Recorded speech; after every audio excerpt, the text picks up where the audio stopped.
down with their progressiveness. It started with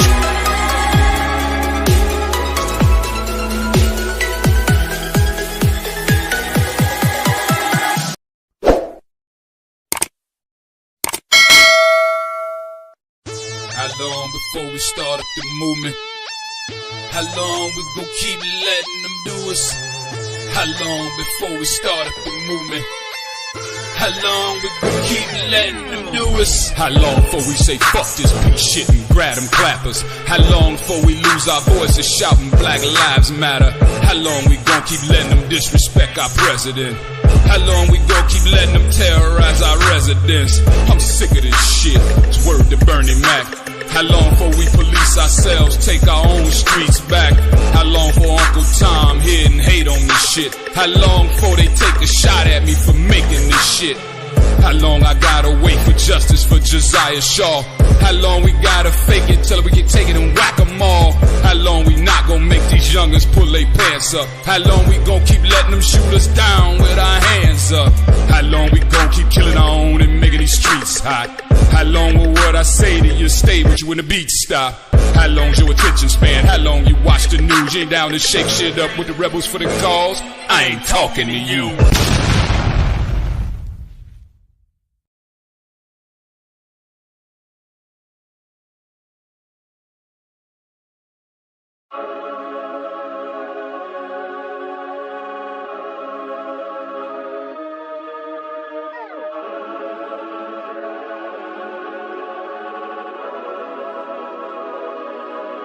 They burning the country down with their progressiveness.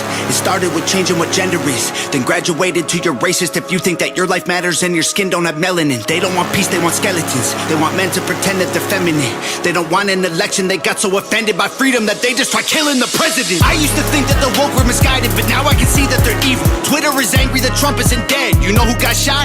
Innocent people. Thought y'all were tolerant, thought we were equals. I thought you valued how everyone feels. Then why are y'all celebrating an attempted assassination like you're part of Antifa? Thank God the left can't aim. Thank God the right don't riot. Welcome to the home of the brave. Freedom ain't afraid of violence. You wish you was dying? Bitch, you missed. Thank God the left can't aim. Why can't we just shoot straight? Y'all are going insane. Bitch, you missed.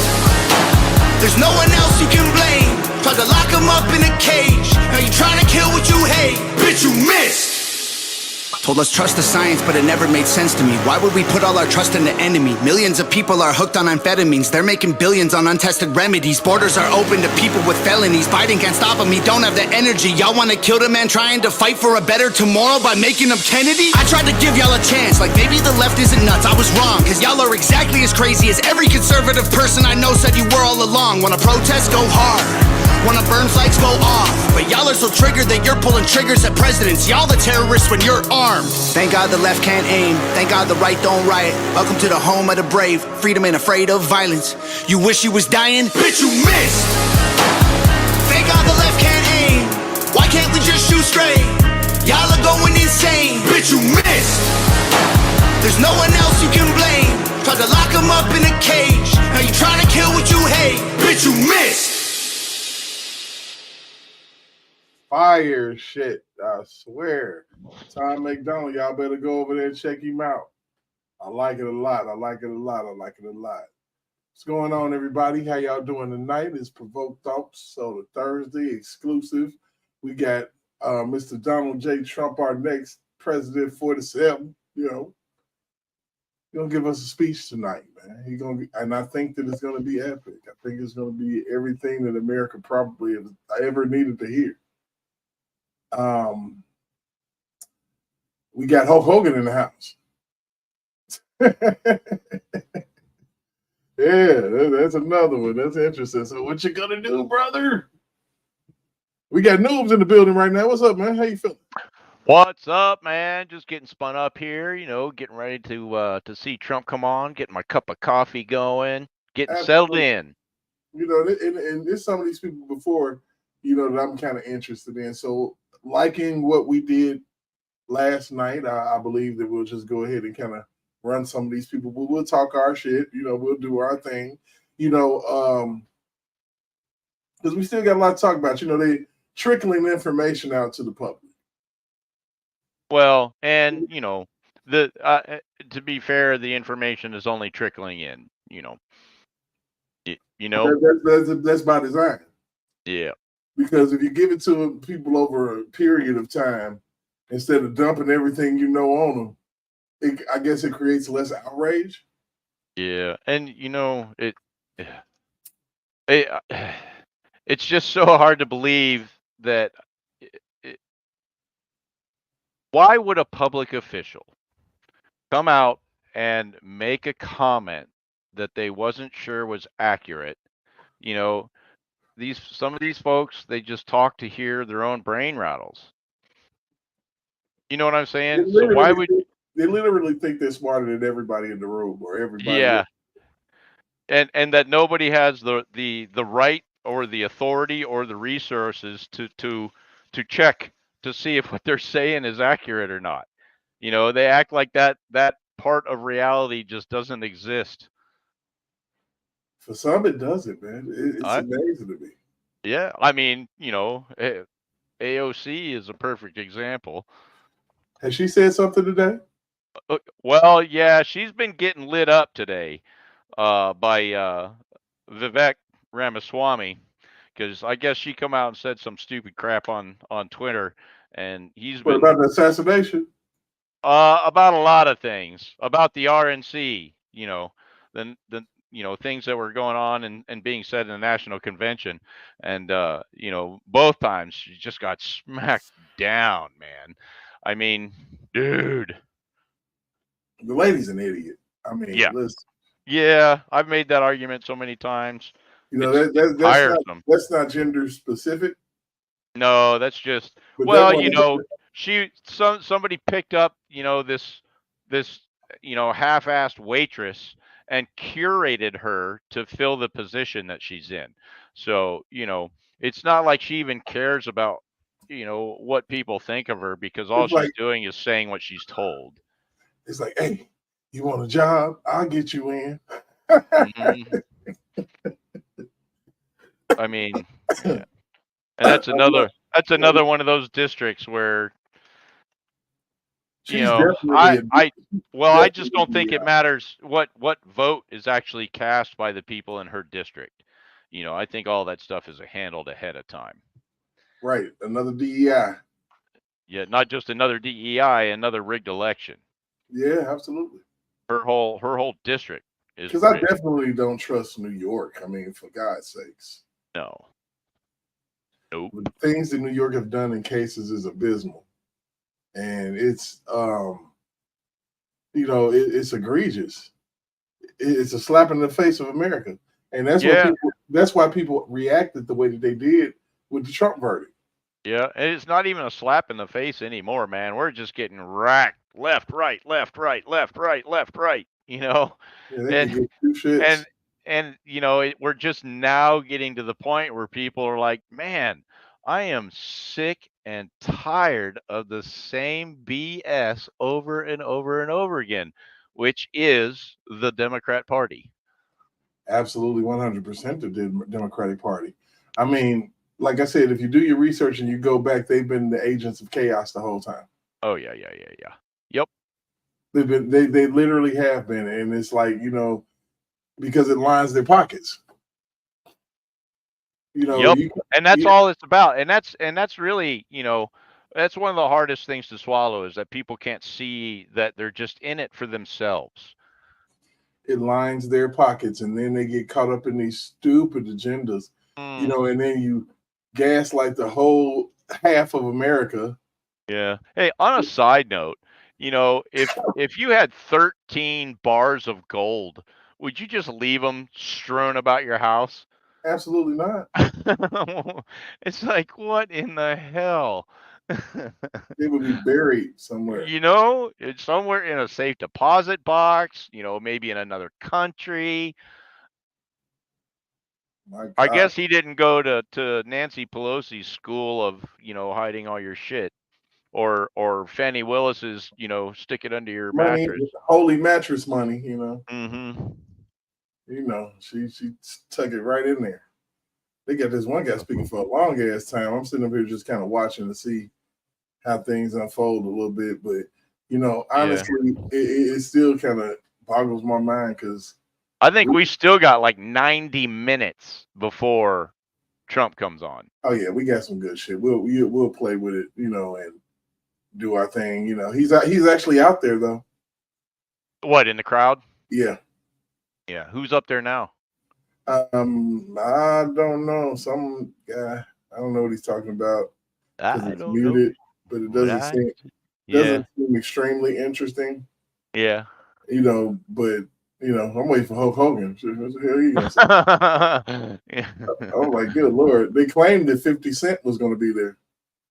Yeah, and I hear the rumor is that he is going to perform. I've forgotten the name of the song. It was the song that he wrote whenever he got shot. Many men.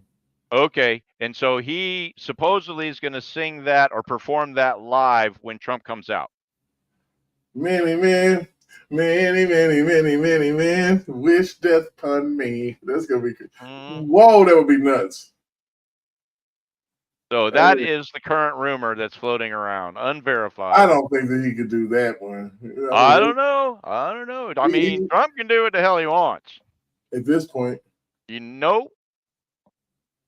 Oh my gosh, it's insane. It's like they literally made this man and everything they didn't want him to be. Dude, and how stupid was that chick to show up at the RNC? Oh man, I don't know what she was thinking. She's like, okay, I need some abuse. Yeah, I guess so. Because those people knew that they were going to kick her ass. Well, I mean, the thing is, I mean, oh, she's either too stupid to protect the president, or she's too stupid to be an accomplice in the attempt to delete him. Right. You know? And so either way, she's too stupid. Yeah, and then you got that Secret Service lady out there ducking and dodging bullets and supposed to be on top of the president. I'm like, wow. I'm like, boy. Oh my goodness. You say, get low. Oh, right. Oh. Oh, they shoot. They shooting. Oh my goodness. It's crazy, man. It's like, what the hell? Like, are you kidding me? Yeah. And they're not kidding. They're dead ass serious, man. It's like you got the one guy who was on Piers Morgan. I forget what his name, Destiny, the blogger or whatever. Like, and Piers lit him up. Oh man, my God! He ate him like for breakfast. Yeah, that's one thing I like about Piers Morgan because he's not dedicated to anything but common sense. Well, and that he's one of those dudes that shows up with a a loaded magazine. You know what I mean? He's already ready for the shit you're gonna say. Exactly. And I mean, face it. You know, it's become the rhetoric from the left has become so predictable. You know, you already know what they're going to say. I mean, or what they're going to try to say. Had the great privilege of representing President Donald J. Time to be real quiet now. Now, I know you're all used to hearing me shouting outside a courthouse. But tonight, I want to take you behind the law and behind the headlines and share with you a side he was on the move. I didn't know what was happening, but he's getting ready. That reveals his character. Still a long way off, I think. Yeah. And his commitment to saving I'm actually this giddy about this because country. This had a 99.9% chance on Saturday of not happening. As a devout Catholic,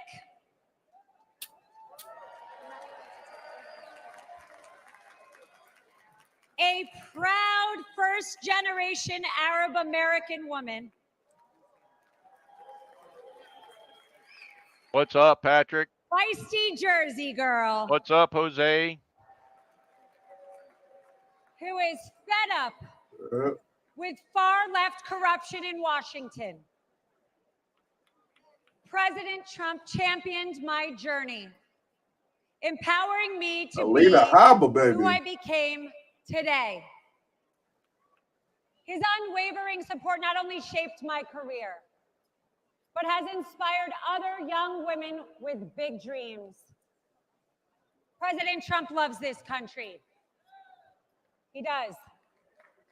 And he lifts up those around him. To my children, Luke, Chloe, and Parker, he's the man with one heck of a golf swing that lets them ride in a golf cart with some of the world's most famous golfers so they feel included in mom's job. And by the way, he can kick some of those guys' butts. Ken. To my husband, whose family members have survived the Holocaust, he is a champion of the Jewish faith. To my Iraqi parents, he is a mentor to their daughter.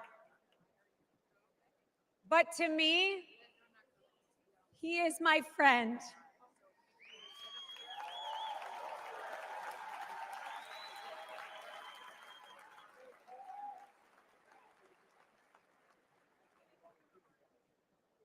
Not too long ago, a supporter shouted, "God bless you and President Trump," in the middle of Manhattan after one of our trials.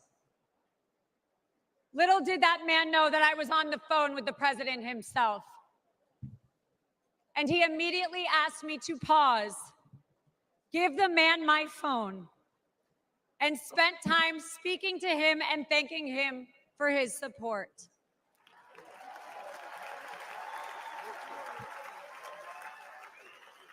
Trump a good dude, man. Despite the lawfare and the politics, President Trump loves the American people and he loves this country.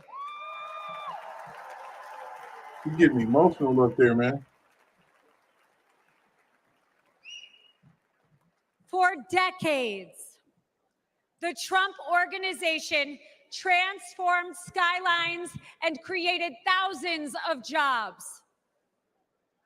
His buildings and businesses are a testament to his commitment to excellence and his drive to turn dreams into reality.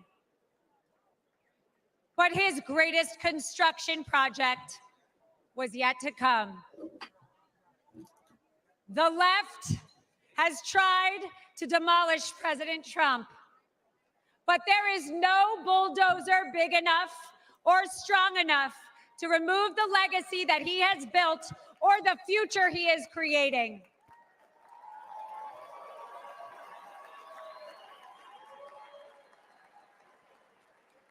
As the 45th president of the United States, Donald Trump built a legacy of putting America first.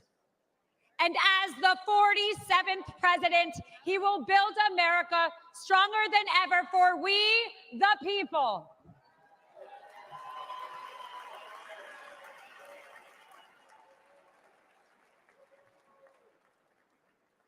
As we stand on the brink of a new chapter in America's story, I am reminded of the country my family fled 4 decades ago. A place marked by religious persecution, oppression, and a lack of freedom. They came here because America is a beacon of liberty and opportunity.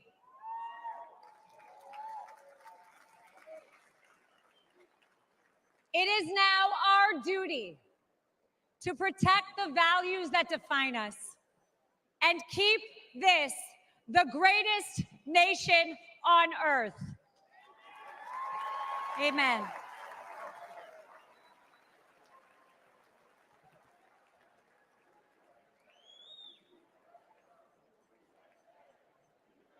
That's right.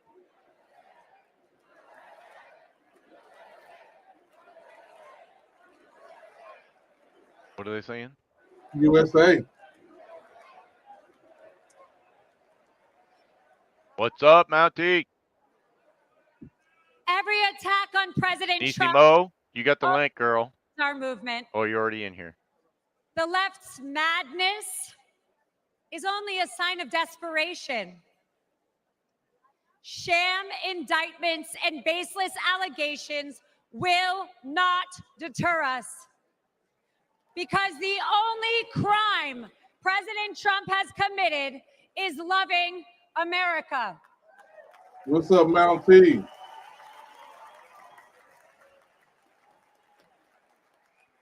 And America, we are winning.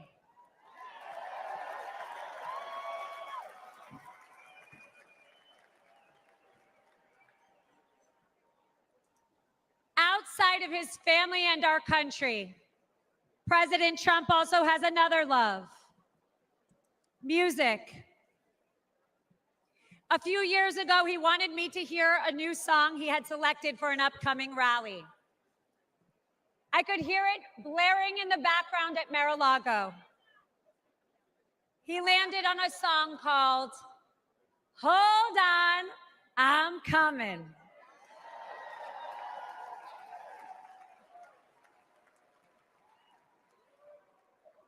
America, we no longer have to hold on. We just have to show up.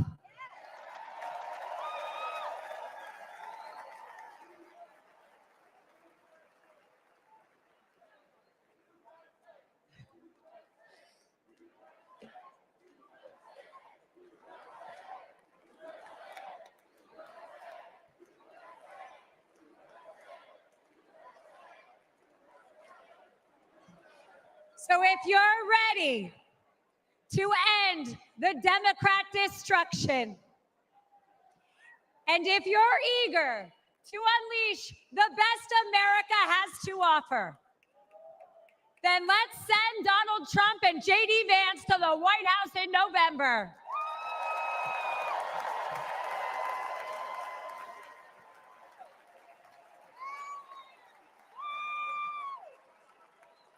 The future of America and the world is bright, and it begins with the unwavering spirit of each and every one of us. Because of the resilience and the leadership of my friend, President Donald J. Trump.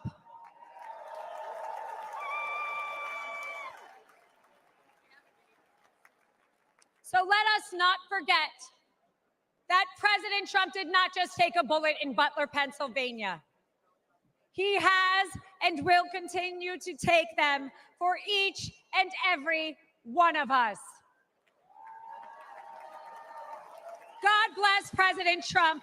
God bless you all. And God bless the United States of America. All right, Elena. And where we had Elena Harbor. Hypothetically, of course, I don't want to take no more bullets. I really don't. Yeah, no. Nothing there. Like, hold on, tell me, calm down.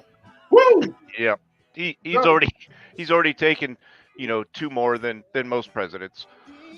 Mm-hmm. That dude a gangster, man. I'm sorry. I don't care what nobody say. Nobody has to say their opinion. Straight gangster. And it's killing the left. Then they mess around and gave Joe Biden COVID. No, back to the basement, Joe. Back to the basement. They told him he didn't told this man he got COVID.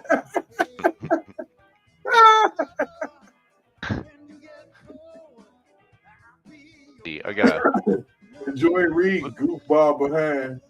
Well, isn't that about the same if he's able to come back from that? No! He still ain't gonna be able to put two sentences together. Yeah, he's not gonna magically improve. This might be the after this he might start drooling on stage. It's right down his pants leg. Who knows?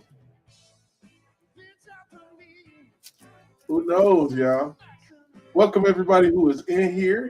Hey, I appreciate y'all for coming. I'm sure there's more to come because we're usually not on this early. So I'll give it a little bit, and by the time Trump get on, it's going to be packed anyway. A little bit of breaking news. Biden is predicted. I see a couple of reports out here. He's predicted to drop out tomorrow. Predicted to? Predicted. What happens? I'm staying in the race. Mm-hmm. That's what I heard too, News.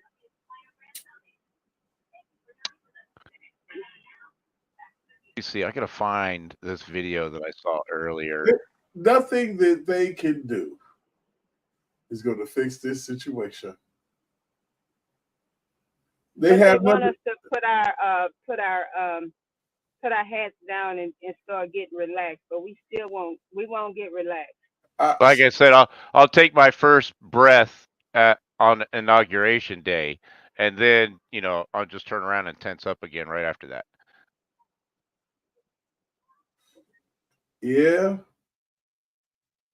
Like I said, last night and what it was all about, man, this is God showing us who is supposed to be the leader of country, free world. Who's supposed, like the preacher said, that man that baby, I got happy when he was up there. He said, they asked Trump what did he want for his birthday, and he said prayer. Yep. He said, glory be to God.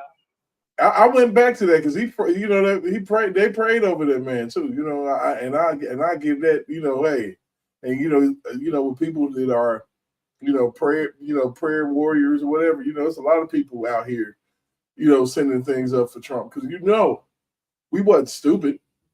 Was it shocking? Was it a surprise? Yeah, but we all knew they was gonna try it. Yeah, well, that was kind of like, election night 2020 for me. I was like, dude, they finally did it. They pulled the trigger, they flipped the switch. It was that kind of a realization. Yeah, they're gonna try it. And Yep. You suspect them of it, and you kind of half expect because you suspect them of it that it just won't happen. It's like, oh well, you hope it doesn't, but you know in your heart. Well, and then the assumption is, of course, that they're, as an organization, they're smarter than you, and so it wouldn't be so blatantly stupid. But I believe it bothered me even worse because I knew it and they did it. I think that bothered me even worse. Mm-hmm. Because I literally was like, I knew it. I knew they was gonna try to do this shit. I knew it. And that does, that is another little aspect of it because you suspect it, you talk about it, they hear you talking about it, and they do it anyway. You know what I mean? Because they think that their lies are going to trump, your prediction of their treachery. Oh my goodness. Yeah. It's a mess. Got them cheese heads out there. Mm-hmm. Milwaukee's finest. Hold on 1 second while I answer my mom. Hey, Mom. Tell her I said hello. Tell her Noob says hi. So I said hello. And Noob, they've been telling people what they want them to hear, even though they're showing you something different. But they've been telling you what they want you to hear for the longest until now that has run out. So now they're going with the narrative that we're crazy. No, we've been crazy for listening to you. Yeah. And it just boggles my mind, that even after they get the feedback, that they still talk like they expect that we're just going to swallow every syllable of BS that they spew out there. And man, that'll be like, they've got to know, and maybe we need to send them an audience of puppets that look like, the old man, the Jeff Dunham guy, so they can all sit there growling at them with their arms folded so they can realize that the BS that is coming out of their mouth is just not flying. It's just what it is, BS, and Yep. we're no longer hearing it. And it's like when 50 Cent was at the White House, and I guess they assume because he's at the White House and the Democratic Party is there that automatically when they ask him that who you're gonna vote for, and he just gonna bow down and say, oh, Joe Biden, because I'm in front of you guys. But when he didn't say what they wanted him to say, oh, you like grass, you ain't this and you ain't that. But Right. y'all need to come on. People tired of your bull. It's like this saying, you keep pissing on me and keep telling me that it's rain. One day I gotta wake up. And it really is the perfect illustration of, the classic, story about the boy who cries wolf. And they've done Yes, it so many times. times. And how many chromosomes do you have to be missing to still swallow all of that, hook, line, and sinker? How And many you know what I brain love? cells have you A new. destroyed? What's that? I love the fact that JD, he told his story, and his story wasn't your average Right. quote unquote, as they would say, white man story, white collar story. Right. And to know that he had a mother, he was reared by his grandmother. Hey, Because I his was ready to mother was, vote for Meemaw. I'll tell you right now. I would vote for Meemaw. hey, baby, every day, all day. Me, Mhm. mom said she put that bullet up in you. That's You right. play That's with me true. if you Put your want ass to. over in the car, and nobody will ever find out. And no, hey, that sounds just like my mom. My Yep. mom would tell you in a heartbeat, baby, I will kill you and bury you at the same time. And ain't nobody gonna know where the hell you at. Because And when it I ain't. get through, Yep. they And it ain't ain't gonna be about looking even. for you. It ain't about being evil. It's about taking you out of the No. gene pool so that this doesn't Yes. continue. And as she would always say, before I let the devil have you, I'll Yep. kill you. Yep. I will not let you go over to the devil. The devil is a lie. Mm-hmm. Oh, yeah, 'Cause we're living in it now. hey, we're singing. We're singing. And that's what I'm glad that they're literally stamping their theme on, is the fact that you're trying to take our gender away. This idea, as they state, this idea Right. of a man being a woman and a woman being a man. That's an idea. That's Yeah. not No. that's not true. So You know all what right. that's leading to, right? Huh? Go ahead, Derek. Tucker Carlson is on. Yeah. We gotta let him speak. All right. Difference. I've spent most of my life in Washington, where the president is at the top of the pyramid. Everyone wants to be the president. But if you think about it, the presidency comes with great power. We can talk through it, If you but think about it, that is a title Yeah. that is bestowed by a process of some sort that can be subverted. And in the end, it does not confer by itself, as no title does, legitimacy. Just because you call yourself the president doesn't mean that much inherently. I can call my dog the CEO of Hewlett Packard. It doesn't mean she is. Exactly. He said, "Don't mean shit." No, it's true.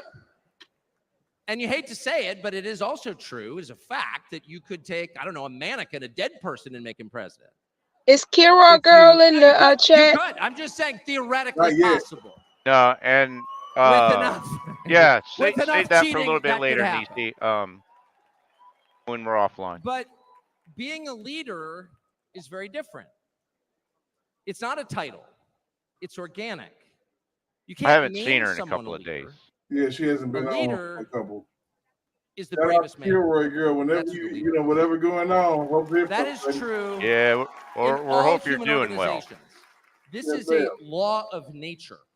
And We're in that definitely moment, here. We're Donald your Trump, family. moments before the presidential election, became the leader of this nation. That was the most obvious to me. And I have to say, I think it changed him. I reached out to Trump within hours of it that night. And what he said to me that night, having just been shot in the face, he said not a single word about himself. He said only how amazed he was and how proud he was of the crowd, which didn't run. And I thought two things. The first thing I thought was, well, of course they didn't run. His courage gave them heart. A leader's courage gives courage to his people. Yep. And the second thing I thought was, this is the selfish guy I've been hearing about for 9 years. Really? Not a word about himself? About his people, period. And the second thing I noticed, which I don't think anyone has remarked upon in public, but I'm just going to since I don't have a script, like why not, is that he turned down the most obvious opportunity in politics to inflame the nation after being shot. I'm going to go out and come back because I got to check my volume. Which is an opportunity that almost every other politician I've ever met, and certainly his opponents, would have taken instantly. And they would have said, well, what is this? How did he get shot? Like, how did this happen? And those are real questions that we have to get to the bottom of. But in the moments, the days, the week after the shooting, he did not say that. He did his best to bring the country together. And I thought, this is the divisive figure? This is the irresponsible person? No. This is the most responsible, unifying behavior of a leader I think I've ever seen. So the question is, where is he leading us? And I could go on for hours, but let me just sum it up. I do think the entire point from the famous escalator ride 9 years ago until today of Donald Trump's public life has been to remind us of one fact, which is a leader's duty is to his people, to his country, and to no other. That's the point. That's the only point. And another word for this is democracy. Democracy, in case you're a little sick of being beaten in the face with democracy on television, actual democracy is the proposition that the citizens of a country own that country. They're not renters, they're not serfs, they're not slaves, they are the owners of the country. And for that to be true, their leaders have to represent them, which is another way of saying they have to do what the people want them to do. And they don't. Or a close approximation thereof. At least, if you're going to lie to us about that. Not just 1 year, but generationally, say for 50 years, then it may be, I don't know what, it's not a democracy. And so I think the entire Trump project, paradoxically, is attacked as an enemy of democracy, is to return democracy to the United States. Hey, let's pay attention to what people actually want. And the lack of interest in that question in Washington is something that ultimately drove me out of the city after 35 years. Lawmakers stepping over the prostrate bodies of their fellow citizens ODing on drugs to go cast votes to send money to some foreign country. Yep. Yeah, actually, we've lost more Americans from drugs in the past 4 years than we lost in World War II. Yeah. Our bloodiest war, more than we lost in World War II. Because they don't. Does anybody care? It is pathetic. It is pathetic. They don't give a damn. And do you hear a single word from Washington about doing anything about it? But God help you if you own a gun. We know the supply routes. The U.S. military spent billions bombing the Ho Chi Minh Trail. You don't see our commander-in-chief suggesting that we use our military to protect our country or the lives of its citizens. No, that's for Ukraine. And it's too much, actually. It's too insulting. It's too insulting. It's a middle finger in the face of every American. It's a very clear statement, which is unmistakable. And that is, we don't care about you. And Donald Trump, whatever you say about him, and I think he's a wonderful person. I know him well. By the way, the funniest person I've ever met in my life, actually. You can't be funny without perspective or without empathy, which is true. But everything else about Trump aside, he actually cares because he's interested in the people who live here because that's his job. A father's job, his duty is to his family. An officer's duty is to his men. A president's duty is to his citizens. And he seems to be the only one who thinks that. And in his choice for vice president, J.D. Vance, he's made that really clear. J.D. Vance, I'll say this about him, is a thoroughly decent man, and I'll just admit it, a friend of mine, one of the very few politicians in Washington who actually is very close to his own wife, which is wonderful to see. And she's wonderful, actually. But J.D. Vance has views that are closer to Trump's voters than anyone else in Washington in office. Therefore, he's the vice president. That's called democracy. So I will stop on just one point, and that is what's happened over the past month since the debate, and particularly on Saturday in Butler. I think a lot of people are wondering, what is this? This doesn't look like politics. Something bigger is going on here. I think even people who don't believe in God are beginning to think, well, maybe there's something to this. Actually. Man. And I'm starting to think it's going to be okay, actually. I do think that. In the day after the midterm elections in 2018, Antifa came to my house. The Democratic Party's militia, okay? I was at work. It was obvious when I was at work because it was public. My wife was home alone. They tried to come in through the front door. They terrorized her. She hid in our pantry. It was on television. It was horrible, actually. It was, I mean, I'm not whining about it. I wasn't getting shot in the face, but it wrecked our day. And the next morning, we're lying in bed, and the phone rings for my wife, and it's Donald Trump. He's not like a regular text buddy of Donald Trump's. Right. She picks it up. Hello? Susie, it's Donald Trump. And it's coming through. I could hear it. You know, lying in bed. And the first thing he says is, I'm going to stand guard outside your house. And she goes, oh, that's so nice. And he says, I'll never forget this as long as I live. He says, you know, there's a lot of hate out there. And she said, you know, there is, Mr. President. And then he says, but there's a lot of love. There's a lot of love. And we are seeing that love. I don't think it's human love. And I'll just stop with this. I'm not always convinced that I'm on the right side. I've been on the wrong side many times. You'll never hear me say I'm on God's side or God's with me or even I'm with God. I want to be, not sure I am. But I will say this unequivocally and conclusively. God is among us right now. And I think that's enough. God bless you. All right. Ladies and gentlemen, please welcome Golf General Manager Trump. That was actually very profound, man. Tucker don't never miss, dude. Yeah, no, he knows how to speak. Yeah, never miss. He'll never miss. Let's see what this lady talking about, Noob.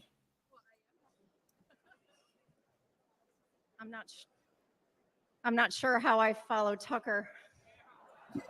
Yeah, it's a bad But I'm place gonna to give be it in a the go. lineup. Good evening, everyone. My name is Carrie Ruiz, and like some people on this stage this evening, I am not a politician. I am not a public figure. I'm a mom of 3 and a woman of faith who's been fortunate to work side by side with Donald Trump and his amazing family.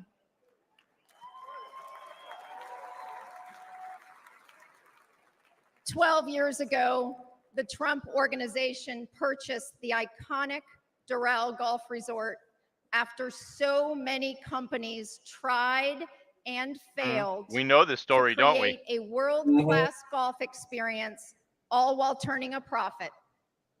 With his keen eye for business and uncanny ability to make things better, Donald Trump got to work. He poured hundreds of millions of dollars and his own sweat and tears into the property. He had a hand in virtually everything, and no detail was too small. He didn't just change the carpet or apply a fresh coat of paint. He stripped this legendary resort to its core and rebuilt it the right way.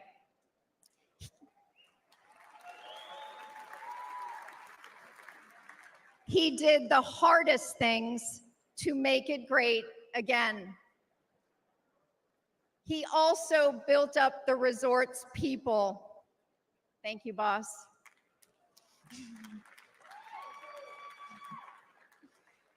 He empowered us.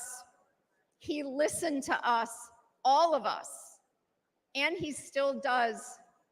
No matter your role, he asks questions. He wants different opinions. He never demands more of us than he is willing to give. He is as generous as he is brave.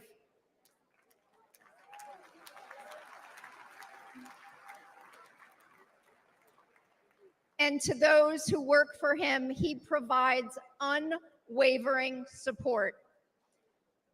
When he promoted me to the resort's golf general manager position, it was an out-of-the-box choice in a historically male-dominated industry.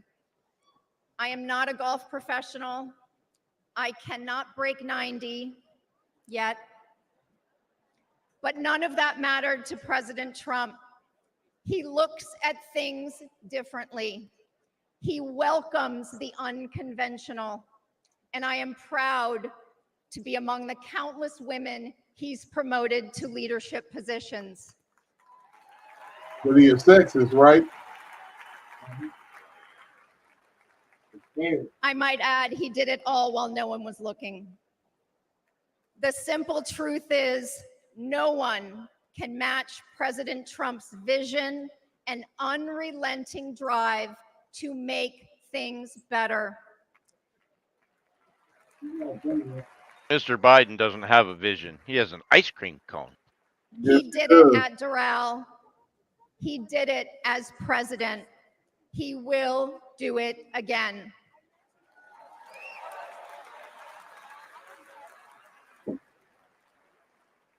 May God continue to bless President Trump, and may God bless the United States of America.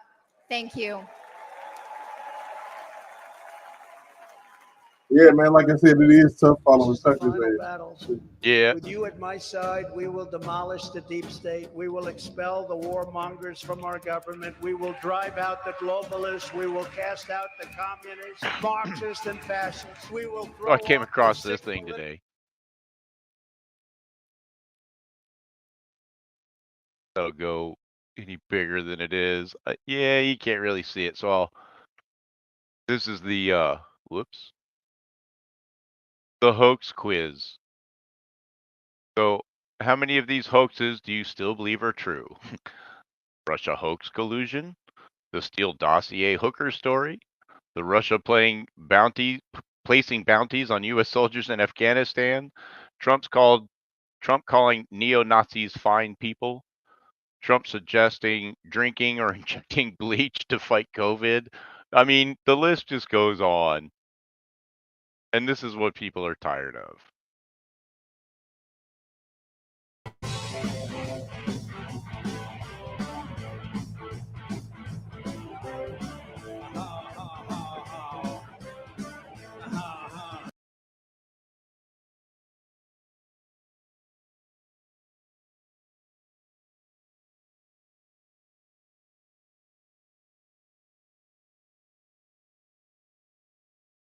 Hey, we lost sound. Yeah, oh, where'd you go? I'm here. Yeah, let's see what's going on in these streets, man. I had to cut that off because I don't want to get copywritten or anything. But you know, even though it's live music, you gotta be careful because YouTube been on one. They taking people out. They sniping people. Yeah, I bet they won't screw with Fox at all. Nah. You know, and like I said, this is playing on left-wing media. Mm-hmm. And people are getting to see who Trump is by the words of others. If they're watching. Some people can't stay away. Yes, well, and I'm could probably count myself as being one of those people because I intend to watch the Democrat National Convention. I do. It's going to be deader than Michael Jackson. You know, I think Michael's still running around, man. You think so? Yeah, him and Elvis. Damn, Elvis would be about 100, one. Well, you know, they say he's an alien. Okay.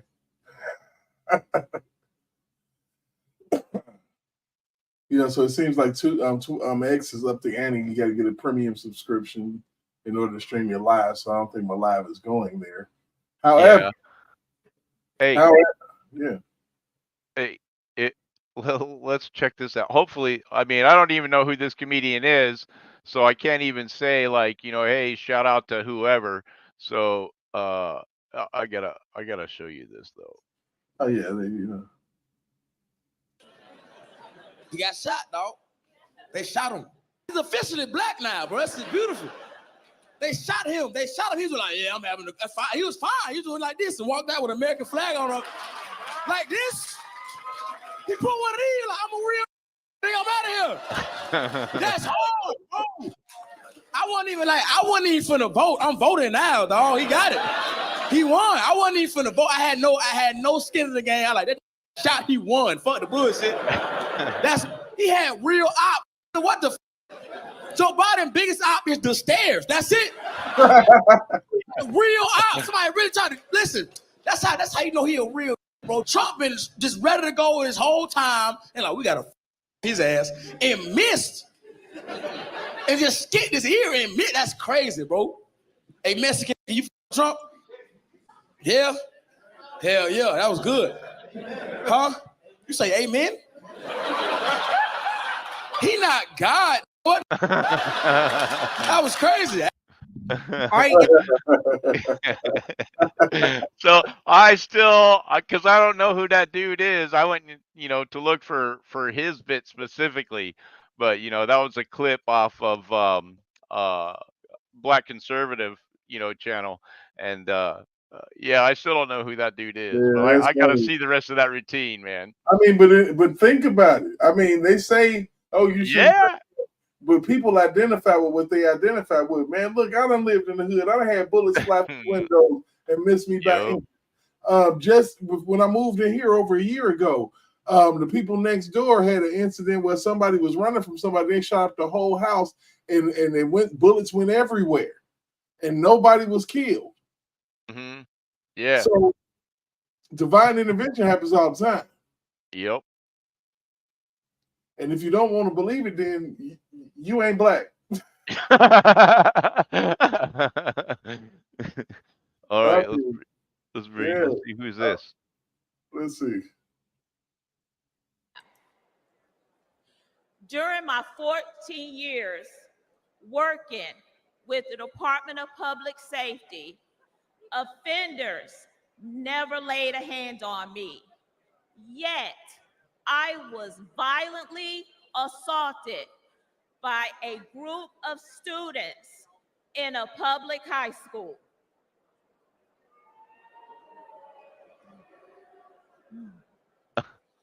The uptick in school violence was related to an Obama-Biden policy that directed schools to reduce suspension rates and keep dangerous students in the classroom. Ain't that a bitch? President Trump reversed the Obama policy and put the safety of our kids first.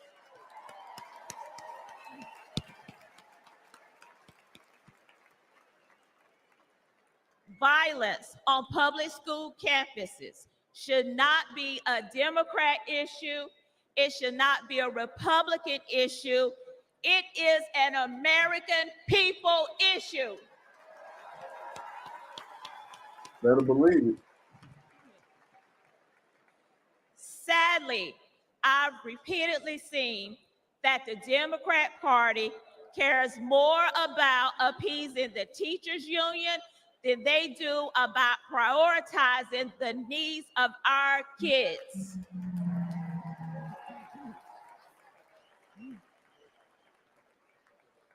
They champion safe spaces instead of safe schools. This is completely wrong.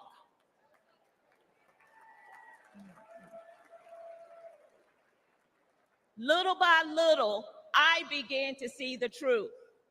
While Democrats spend more money on a broken system, Republicans are empowering parents and fighting for school choice.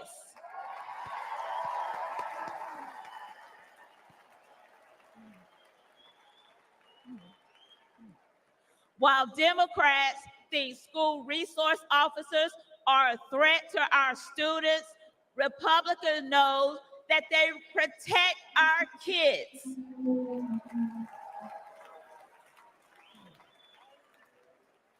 While Democrats won't admit that our schools are failing, Republicans will fix the system and make our schools safe.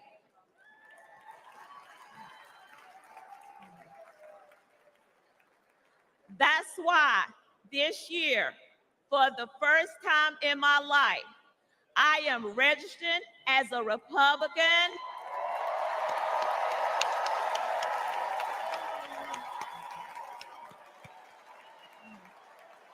Thank you. Thank you. And in November, I will proudly cast my vote for Donald J. Trump. That's how you get the crowd going.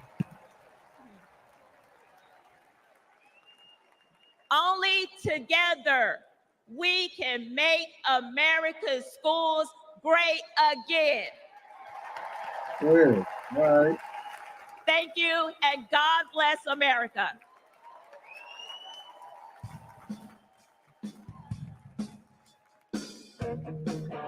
They having fun out there. Yeah, they having fun out there. Yeah. Hey, on a side note, I looked through George and Firebrand Media's X page yesterday, trying to figure out, see if he said anything. He hasn't said anything, but I saw another dude today. He was explaining, how they nuked Doug TenNapel, Doug in Exile. They nuked his channel. And so the list is growing of conservative channels that they're nuking off of YouTube. So, I kind of expect the same treatment as soon as it realizes that we exist. Yeah. Yeah, once they figure out, oh shit. Yeah, here's another one that we can nuke. They don't have a big law firm behind them, so let's just nip this in the bud. Right, people listen and they comment. Like, oh God. And they Yeah. subscribe. Shit. Yeah. So, just a heads up for anybody tuning in. If for some unforeseen reason, provoked thought should disappear, come and find us on X. That will be home base, at least for now. Mm-hmm. Yeah, especially once I pay for this premium service. Oh, there you go then. Yeah, because I'm gonna do it because I feel like that X is the place, man. That's Elon's spot. Yeah, and I mean even Rumble in like the last week or two, they've been doing what I consider to be shady things for, an online streaming / chat service. I mean, now they're like poking people, for their personal information and that sort of thing. And that's kind of where I draw the line with these platforms. You know what I mean? You do you, and stop trying to get into my business. 100,000%. Yep. Hey. 1,000%, man. And one thing that I can safely say is that what we've witnessed in the last 3 years is not American. It's absolutely the opposite. Nope. It is a hard push, and we all know what's behind it, for globalism / socialism, where, you have the working class and the non-working class, the folks that sit around and, dictate this and buy up that and that's it. Yeah, screw up this, fuck up that, Yep. And if you play ball, if you play by their rules, then they'll give you some meager subsistence, so that Right. You know. You get some food stamps. Yeah. Yep. You know, we can get a little $100 check here. We pay your little punk ass rent in the slums. Yep. Yep. Make sure you got a cell phone and Yeah, a heater in the wintertime. absolutely. I mean, it's fucking crazy. I Yep. mean, what the hell makes you think? Well, you do have people that are lazy as shit, and they count on Yeah. that. And then you have people that want to live free. They want to live their own way. You know. Right. I don't need nobody dictating to me shit. Exactly. We got enough dictators already. I mean, every time you enter yourself into an agreement, you just shake hands with somebody in a store, you're going to buy a set of tires, Well, you guys are kind of agreeing to follow a particular set of rules to complete the transaction. But now, no, we want to be the people that have oversight on everything. Do you know that your financial institutions, I believe since January. It may have been the previous January. Any transaction over $600 gets reported to the government now. Yep. $600. What kind of bullshit? What business do they have? Yeah, they some assholes for that shit. They want to know what you spent $600 on. I'm trying to tell you, this shit is wild, man. Yeah. None of your Look, fucking look, business. That's what I spent $601 on. Yeah, we got some celebrity in the building, as you can see. No, I'm out here smoking a cigarette and running Okay. my They can jaws. see. You can't see. We got people in the building. People in the building. Who we got? What's some guys? Dude's name? I forget the damn actor that has a podcast, long hair. Oh, let me see here. I see. Looking at the crowd right now. He's back in Oh! You're talking about Russell Brand. Yes, sir. Oh yeah. I like him. I'm a subscriber of his. He used to drive me nuts, dude.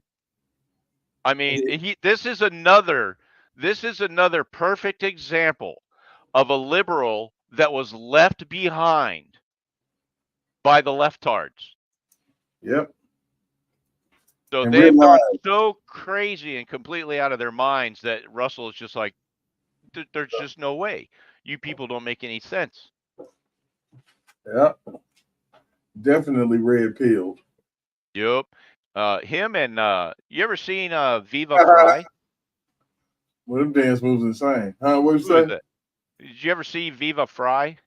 Yeah, Viva Fry. Yeah, I like him. Yeah, him and Russell Brand were on doing a live yesterday at the Republican National Convention, together. Oh, okay. I have to check that out. Yeah, so we got about an hour, well, a little less than an hour before Trump takes the stage. But like I said, I'm looking for Hulk Hogan. Where he at? I thought he was coming on at 8:30 my time. I think so.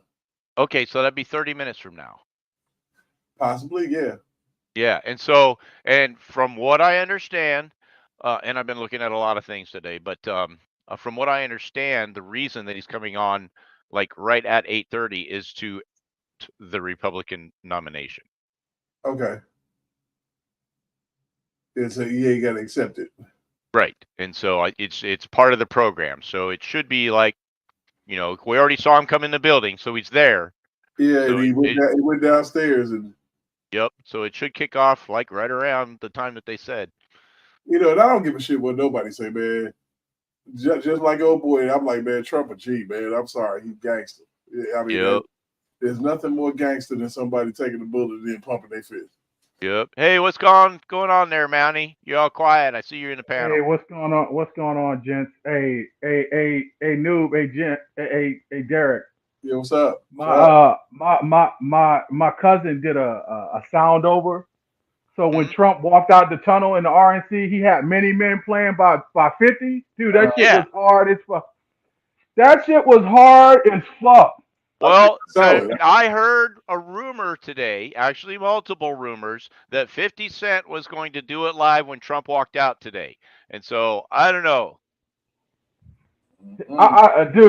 Listen, this dude, there's no, look, as far as I'm concerned, there is nobody on the planet who can beat Trump.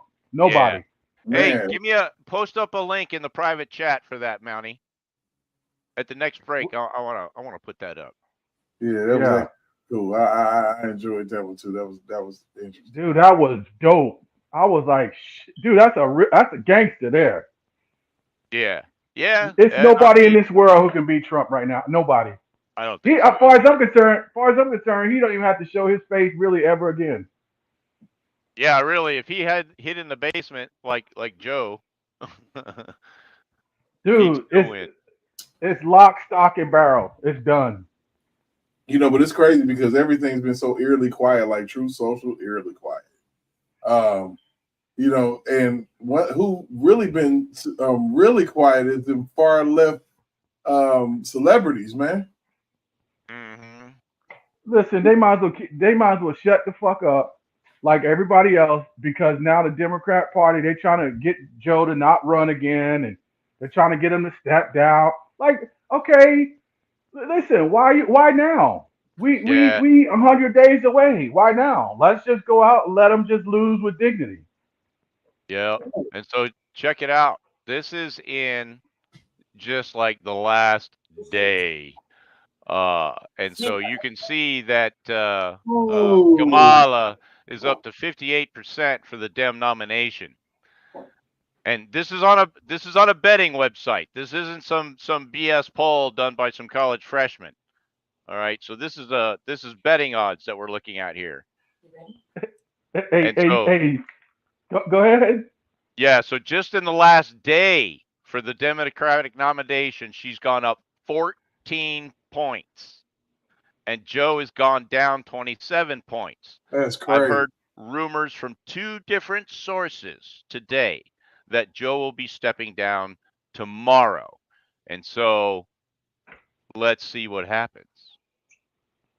Hey, listen, what was funny? They said they're trying to get Joe to try to drop out of the race, but Joe Biden doesn't want to drop out. He doesn't really want to drop out, but he won't endorse Kamala Harris either. How do you not endorse your fucking vice president? Dude, they never liked each other. I mean, let's be real. Oh my God. You know, she This is called him hilarious. every kind of racist in the book whenever she, was on running on the presidential ticket. And then all of a sudden it's flowers and sunshine. Oh, come on. Dude, it was rumors last year or something like that they are not getting along at all. Like Joe Biden was pissed off at her. Oh yeah. Like the way she was handling the border and shit like that. Like she ain't do shit. Yeah, she's dumber than he is.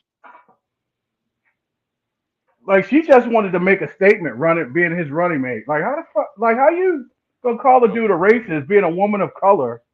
Right. And you call the dude a racist, and you be his vice president? Yeah. Opportunist. She's been an opportunist her whole life. Exactly. And so has Joe. I mean, so has Joe. They're really 2 peas in a pod, and it's probably why they can't stand each other. But I mean, I would, I'm gonna do a little research later on. But is there anything that these two have done and earned on their own merit? No. Well, there's a lot of rumor control about how Kamala moved up the political ladder, and so I guess that's an accomplishment. Her and Stormy Daniels got some shit to talk about. Hey, hey, can you say downtown Willie Brown? Mm-hmm. I swear, she's been a call girl her whole fucking life, man. That's ridiculous. You got everything you got because you screwed your way to the top. Yup. Oh my God, that's ridiculous. And then as the whole, person of color, thing unfolds, she happened to be at the right place at the right time to start sliding into these positions. You know what I mean? Because I think they had every intention of pushing her up, back up to the presidential ticket. But dude, she has punched herself in the face in public so many times. It just won't happen. You know, she just, you know, making sure that she is not unburdened about Yep. what has been, you know. Dude, honestly, I think, and they would have had to have done it months ago, that they would have had a better shot with Hillary. I'm gonna tell you right now, Kamala Harris. The only support for the most part that she would get is from her frat sisters. Yeah. So Yeah. my question Because she's an AKA. Yep. That's it. That's my, it. Yep. my question is this: if they had to replace Biden, do you think that they would have tried to shoot Trump? Do what? If they had to replace Biden, do you think that they would have tried to shoot Trump? Absolutely. Because there's nobody they can dig up that can beat Trump. Yeah, I don't in this particular, I mean, I don't think that whether Biden stays in the race or not stays in the race, because Biden can't beat Trump either. Well, let's just keep it all the way 100. Ain't nobody out there built right now to beat him. Exactly. That's what I'm saying. So, I mean, regardless, even if Kamala wasn't in the picture at all, they still would have gone for Trump. Definitely. Yeah. So, I mean, because they can't beat him. They don't have anybody. They don't even have like a set of Wonder Twins that can combine powers and activate. No. Can you believe? See what absolutely blows my mind about the general public is that it's not even about Trump. There's so many people that are walking around with their head in the sand, continue to be gaslit by the fake news media. Yeah. And then, because see, me being former military, 23 years in the Navy, do you think, because I said to my sister, I said, do you think in your rational mind, a sitting president of any denomination would call our nation's heroes, deceased heroes, losers and suckers? Do you think? Yeah. I mean, just think of that. Yeah. But they said he said that, Right. and he did not say that. Well, it's another one of those things. They think that just because they put it out there, that it should be taken as gospel, and that is so typical of what we have come to know as the Democratic Party. So they don't have to rely on facts. They don't have to rely on figures. They don't have to rely on history. They don't have to rely on precedent. You just take what they say and don't ask questions. 1984. Yup. I mean, this is people don't.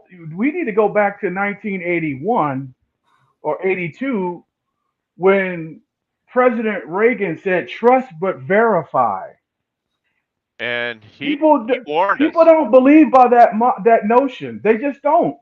They don't do their own research. They just, oh yeah, because the media said. I heard him say it. Yep. And it was backed up by a resource from another channel. So it wasn't just MSNBC, but CNN said it too. Oh my God! Like I mean, I don't wish violence on nobody or just. But dude, I was just so angry. The 22 election, they should have burned CNN building to the ground. Yeah, really. Did you ever see The Beekeeper? It's a fairly new Jason Statham movie. Oh no, I haven't seen it yet. Oh, you got to check it out. It's like, and I'm not it's not really a big spoiler because it's right at the beginning of the movie, but he walks into this building, who are just, it's a company that's just up to no good with, two 10-gallon jerry cans of gasoline. He says, "I want you to all get out because I'm about to burn this place down." Mm-hmm. Yeah, man. Hey, did anybody ever figure out at the shooting, at the assassination attempt, they played a clip after the guy started shooting. They saw a woman sitting in the stands with a white hat with shades on start recording. Yeah, Like she didn't look at all startled. She didn't duck. She didn't do shit. The crazy thing is, but you have to take into account this. Didn't nobody in the crowd get startled? Yeah, really. It took a while for people to realize what was going on. Yeah. And see, the reason why they stuck around is because the person that they were sticking around for is a strong person, strong-minded. They're like, we ain't finna leave until we know what the hell is going on. Yeah, I mean, well, yeah, because it really doesn't make sense to run unless you got, you know what I mean? You don't know if Somewhere you're to running run. into danger or out of danger. Yeah, I you know, it was just, you know, look, being augmented security forces. I just think that was it. That showing of or lack of showing by the Secret Service was repulsive. Dude, they I screwed the mean, pooch. It wasn't a I lack of mean, showing. It was a complete, utter, embarrassing, disastrous failure. But listen, they can't secure our border. What the hell make you think that they can secure Trump's life? Joe Biden? I'll tell you what. The Border Patrol, that's a different division in DHS. We're talking Secret Service, Derek. And I get This that. is the best of the best. Like Yeah, supposedly. you're protecting high Obviously level not. dignitaries. But obviously not. That wasn't the best of the best. That man should have never gotten off a shot. Well, And then truth be told, he never should have been on stage because information is coming out now that they were aware of a threat 10 minutes before Trump walked up to the podium. And so if they exactly. were aware of any threat, then they should have neutralized or at least investigated that threat before they allowed Trump to even go up. Exactly. And then what's exceptionally even more egregious, the sniper was asking for permission to engage. He was told not to. And then after the shots rang out, then he was still told not to. I haven't Well, seen he that shot part. anyway. Where'd you see that at? But that's what I want to know. Who in the fuck was in his ear? Because somebody has to get in his ear to say engage. You know, somebody got to give permission to shoot.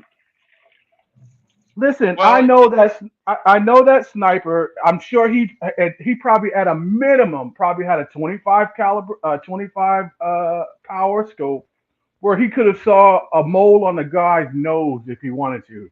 So he could have easily identified him as a adversary.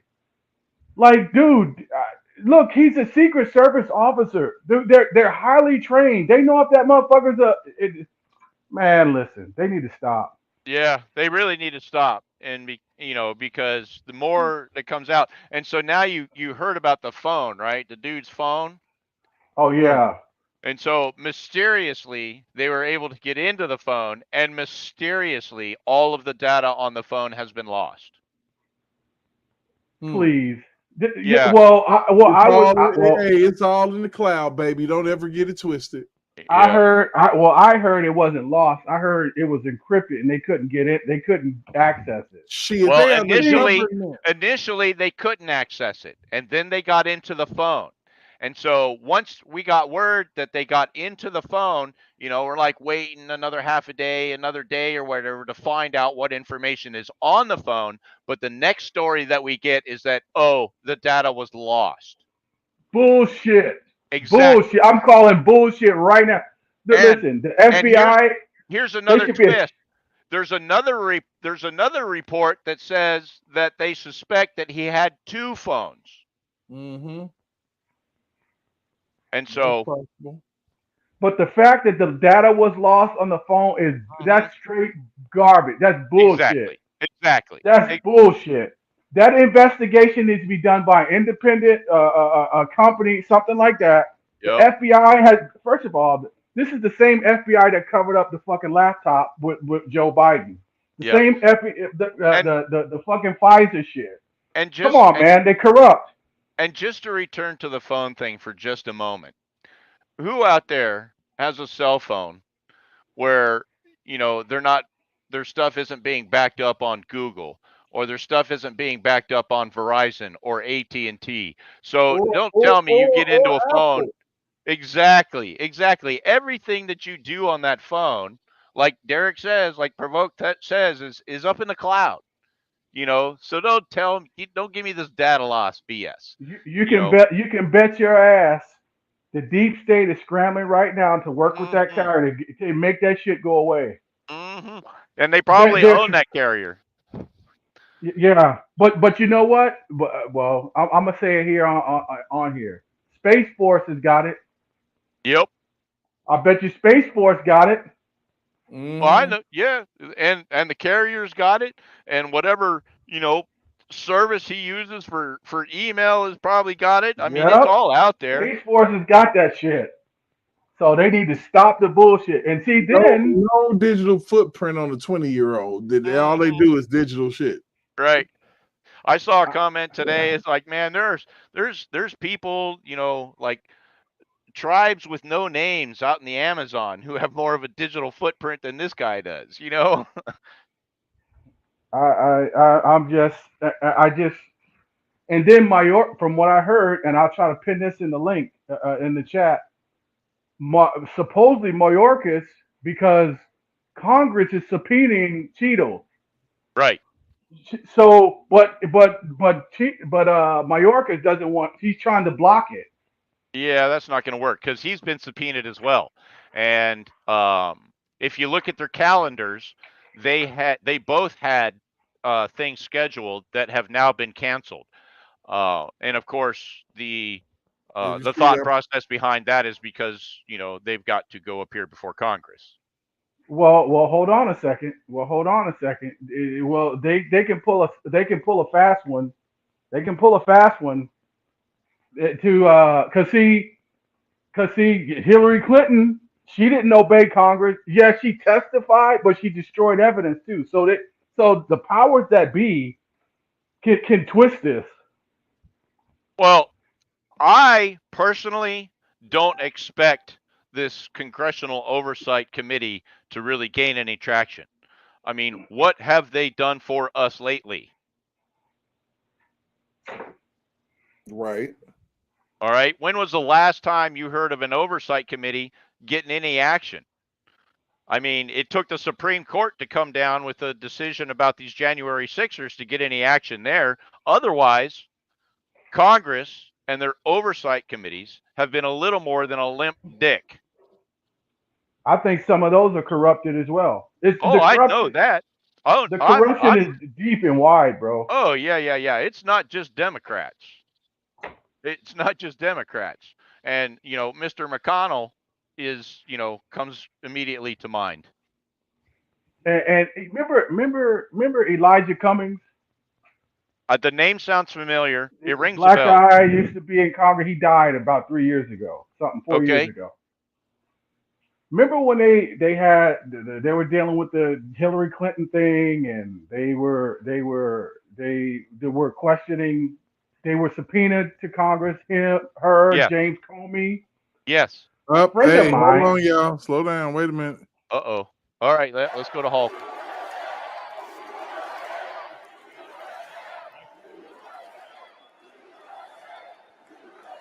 Do your shit, Hulk. Derek's been looking to this all day.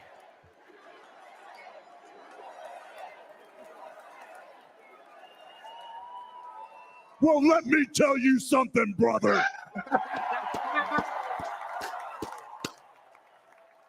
You know something? When I came here tonight, there was so much energy in this room. I felt maybe I was in Madison Square Garden getting ready to win another world title. Or maybe I thought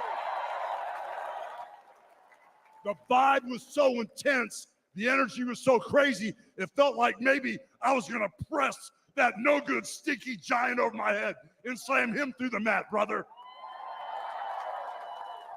But what I found out was I was in a room full of real Americans, brother.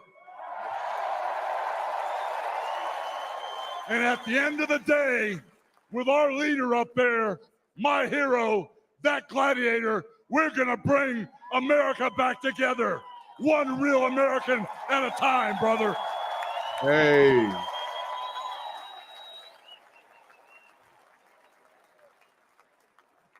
You know something? I've seen some great tag teams in my time. Hulk Hogan and ooh yeah, the Macho Man, Randy baby. Savage. But you know something? I see the greatest tag team of my life standing upon us, getting ready to straighten this country out for all the real Americans.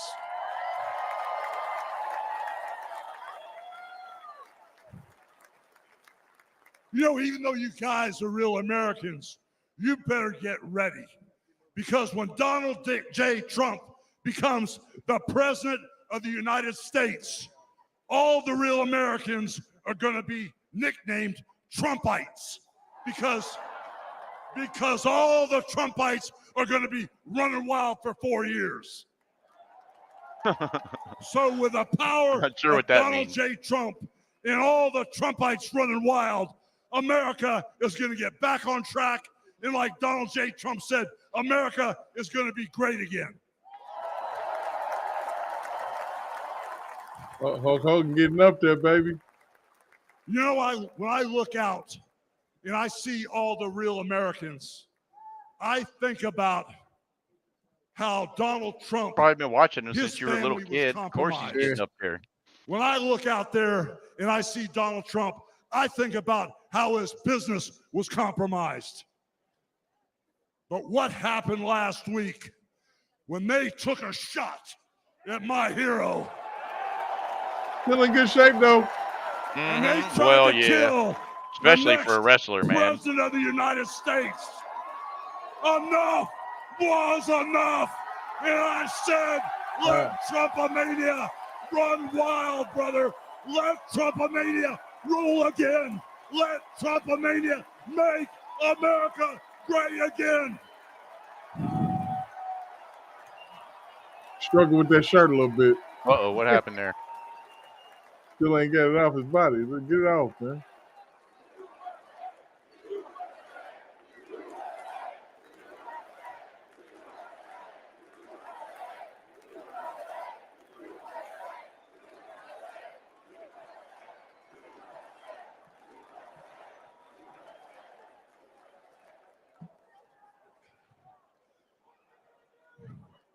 You know something, Trumpites?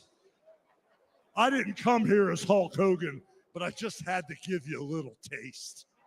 You know, my name. Oh, my you name's know, Terry Bollea. Provoked Thoughts would have been And as an disappointed if you hadn't. entertainer, Right. I love you too. He said, my name's Terry And as an Bollea. entertainer, I tried to stay out of politics. But after everything that's happened to our country over the past 4 years and everything that happened last weekend, I can no longer stay silent. All right. I'm here tonight because I want the world to know that Donald Trump is a real American hero. Let's go. And I'm proud to support my hero as the next president of this United States.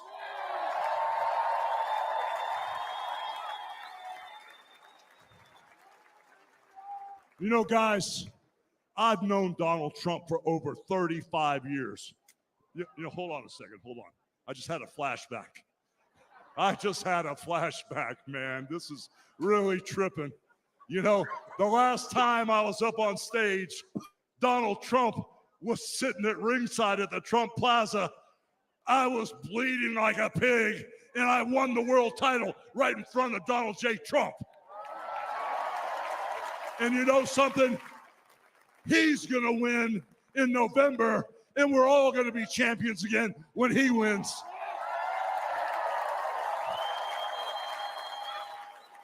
And like I said, I've known that man for over 35 years, and he's always been the biggest patriot, and he still is. He's always told you exactly what he thought, and he still does, brother. And no matter the odds, he always finds a way to win. And when he's back in our White House, America is going to start winning again. Mm-hmm.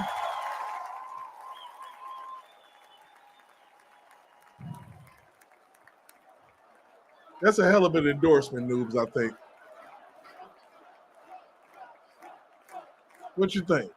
Yeah, he's doing good. It's a hell of an endorsement. You know, guys, over my career, I've been in the ring with some of the biggest, some of the baddest dudes on the planet. And I've squared off against warriors. Boy, that Trump Vance Ooh, yeah, t-shirt savages. got pooped out pretty and quick. I've even, like I said, body slammed giants in the middle of the ring. And I know tough guys. But let me tell you something, brother. Donald Trump is the toughest of them all.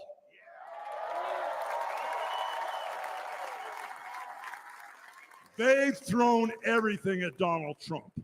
All the investigations, the impeachments, the court cases, and he's still standing and kicking their butts.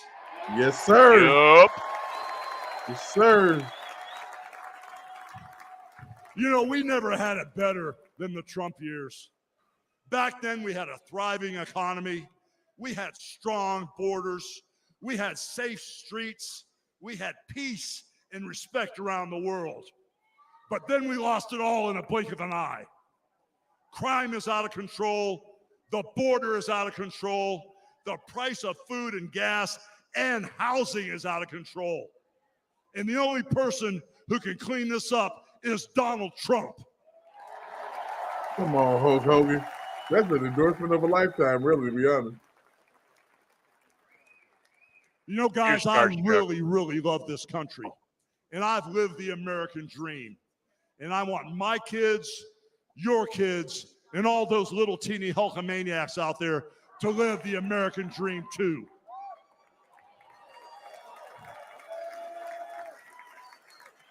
This November, guys, we can save the American dream for everyone.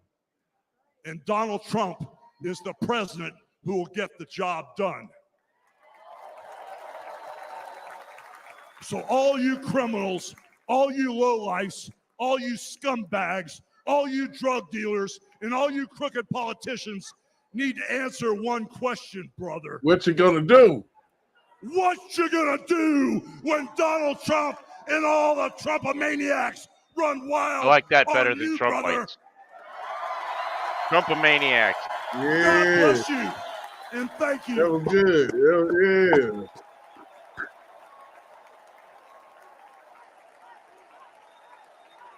Yeah.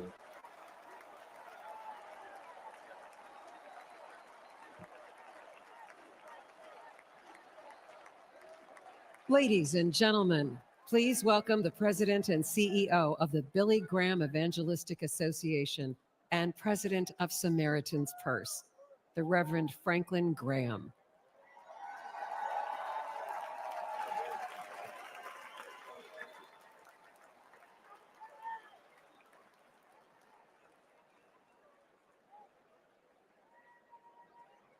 Good evening. All right, it is 8:30, and there's still Yeah, not many. 9:30. Yeah, it is 9:30 here. Yeah, Go. let me see. Let me But double I check stand this here tonight timetable here.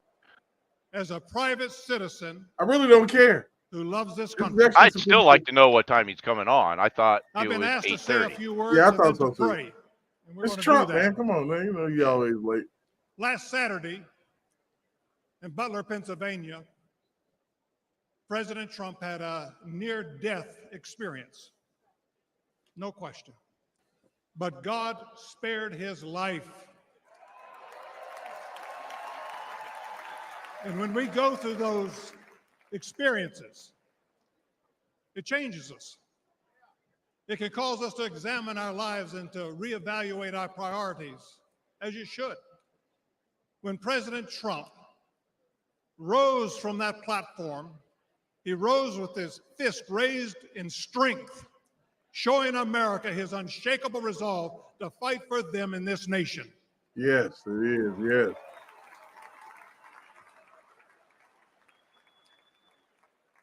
I cannot explain why God would Okay, save it one life says and allow 9 another p.m. one to be Central taken. Time, I 10 don't p.m. have Eastern Time, the and answer so to this is that. an update from the last time that I But one looked. thing I do know Okay.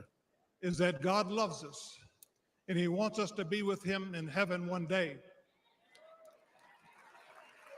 and that's through faith in his son, Jesus Christ.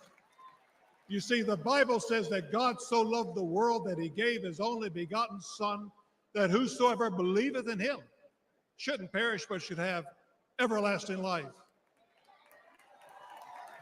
For as long as I've known the President Trump, I've found him to be a man of his word. Things that he said he'll do, he did. Right. When he told me and our country in 2016 that he was going to appoint conservative justices, guess what? He did. In 2016, he said he would defend religious liberty. And guess what? He did. In 2019, I was with him at the United Nations when the first president of history of this country stood there to advocate for religious liberty worldwide.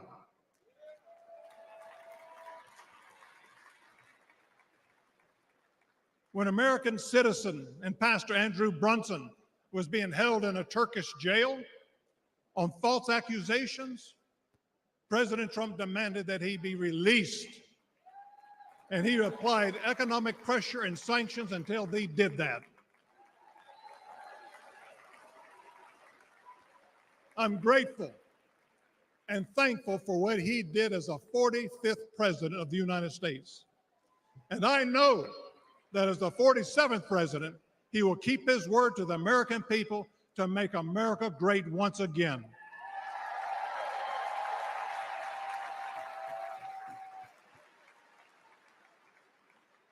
It's an honor for me to be asked to pray for Donald Trump this evening. And so what I'd like to do, I'd like us to pray, but I'd like us all to stand as we call upon the name of the God of heaven.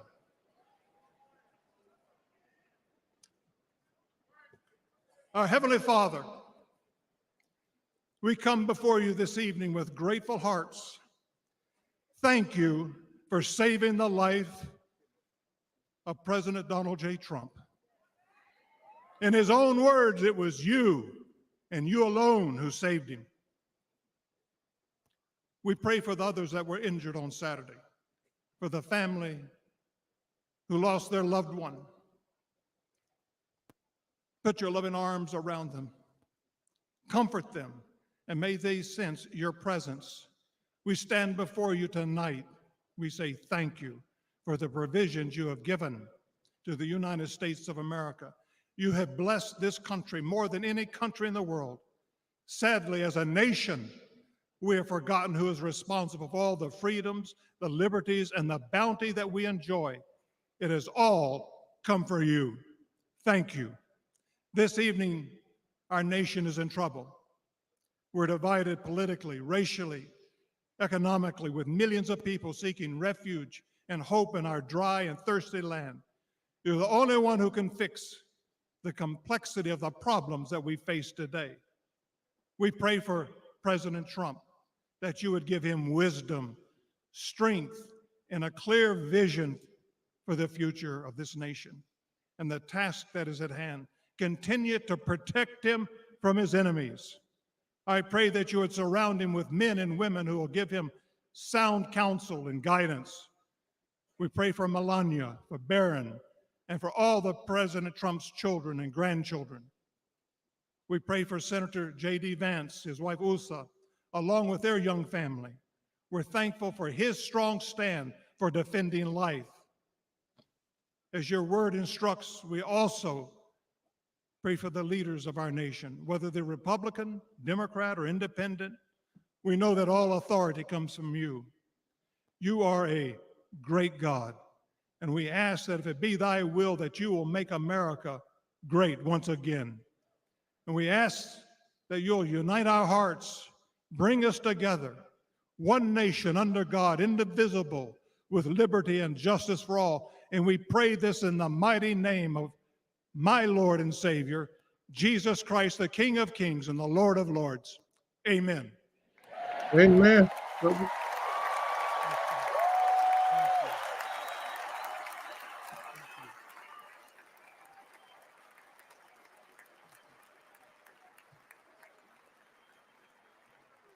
Ladies and gentlemen, please welcome businessman and executive vice president of the Trump Organization, Eric Trump.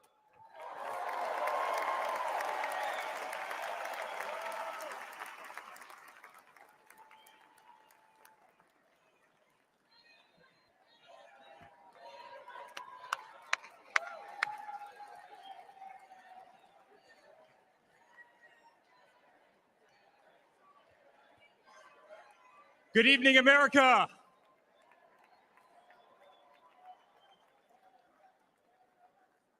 Eight years ago, my father sat our family down. Oh, He spoke look at of a that. nation in decline, of dreams slipping away, of a future endangered by failed leadership and broken promises.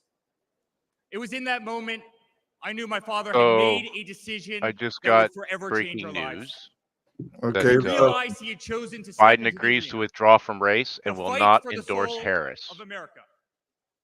He decided to leave behind the comforts Whoa. of an unbelievable business empire. To leave behind And everything he had ever built. yeah, that To came from answer the call Newsmax to serve our nation. via my darling wife. Unlike his Yeah, predecessor, let's see. it was not a decision born Let me out of see. necessity. Unlike the current president, it was not a decision that would enrich his family. Rather, it was a decision made out of love for this country and a deep concern for America's future.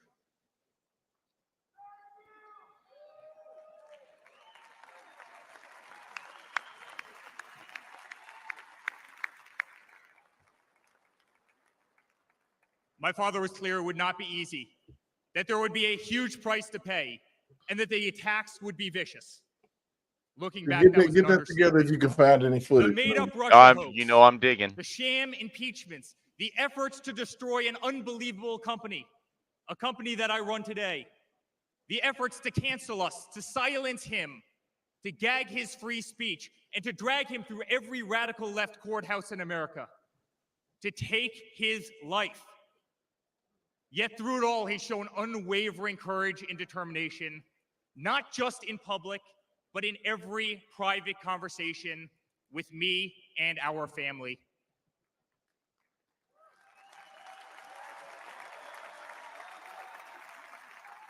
Got his He grandbaby stood with him. tall, fueled not by personal ambition, but by a profound love for this country and a love for all of you, the American people. That man is my father. That man is the 45th president and soon to be 47th president of the United States. That man is Donald J. Trump.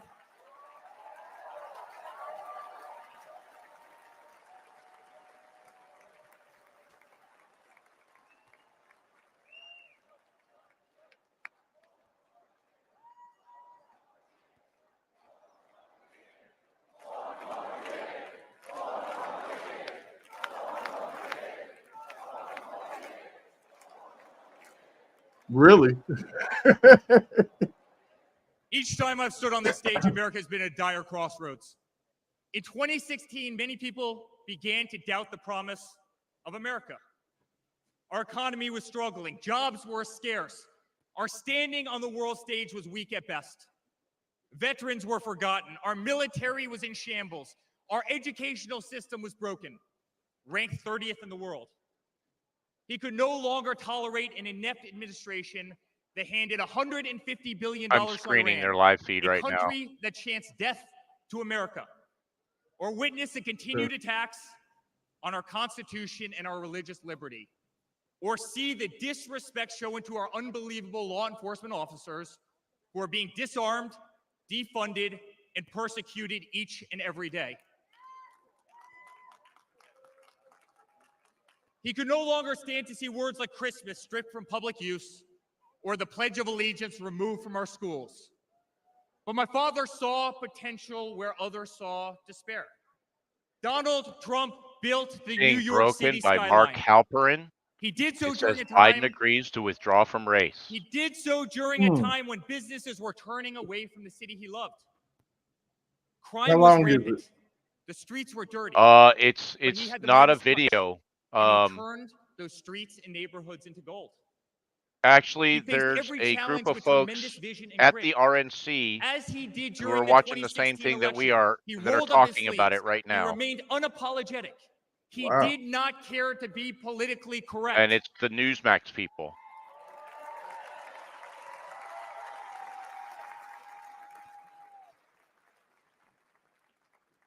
He restored hope.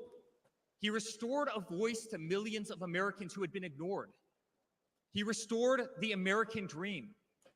Under my father's leadership, the economy climbed to record heights. Jobs were created at an unthinkable pace. Unemployment reached historic lows across all demographics. Wage growth soared. He cut taxes for hardworking families and businesses. He slashed regulations. We saw the greatest 401k increase in American history.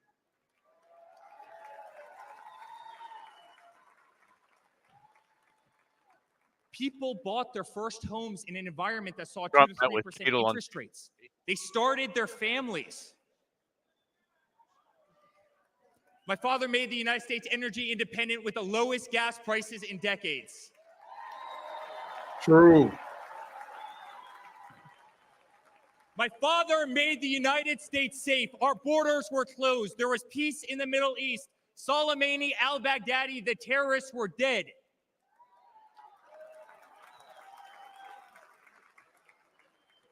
My father made the United States respected again, with the courage to walk into countries like North Korea, with the courage to impose tariffs on China, and with the courage to tear up trade deals that cost Americans their jobs.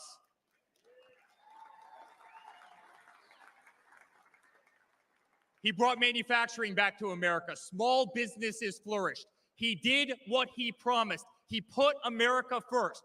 We were winning. Donald Trump made America great again. All right. And I've got the article whenever we want to bring it up. Okay. But he also We created got some great speakers tonight. They kind of cooking a little bit. Yep. So yeah, I definitely want to hear what they got to say. You know, we got the breaking news out there. Now I have the article, so it'll wait. It'll keep. You see it in our Absolutely. schools. God bless the moms who fought back.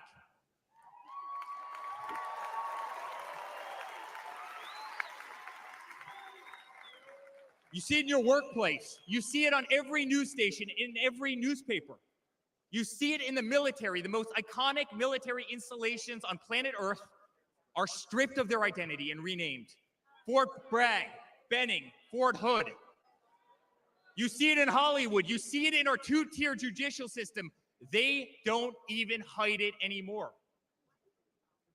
My father has been censored. The former president ripped off Twitter, Instagram, and Facebook while terrorist organizations remain intact.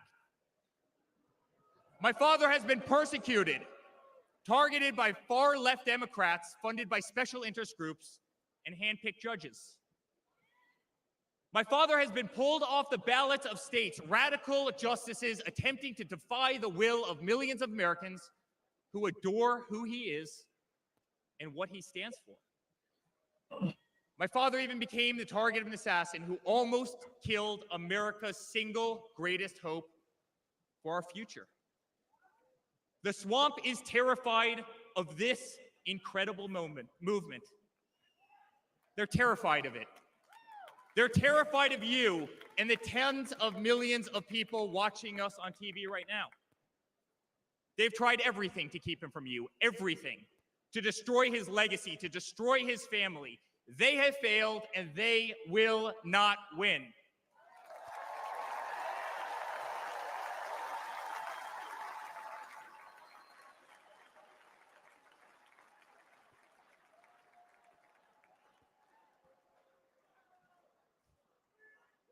I love my Florida delegation right here.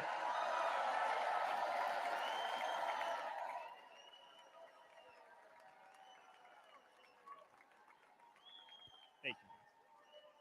My father stands before you with the most votes of any Republican candidate in the history of our nation. He has defied the predictions of every political pundit. He fills stadiums across our country. He energizes Americans to the issues facing this nation and does so with unvarnished honesty. He is not a threat to democracy. He is a threat to those who despise our republic, many whom are bought and sold, bribed and coerced, people who have never signed the front of a check and who have been dependent on the government their entire adult lives.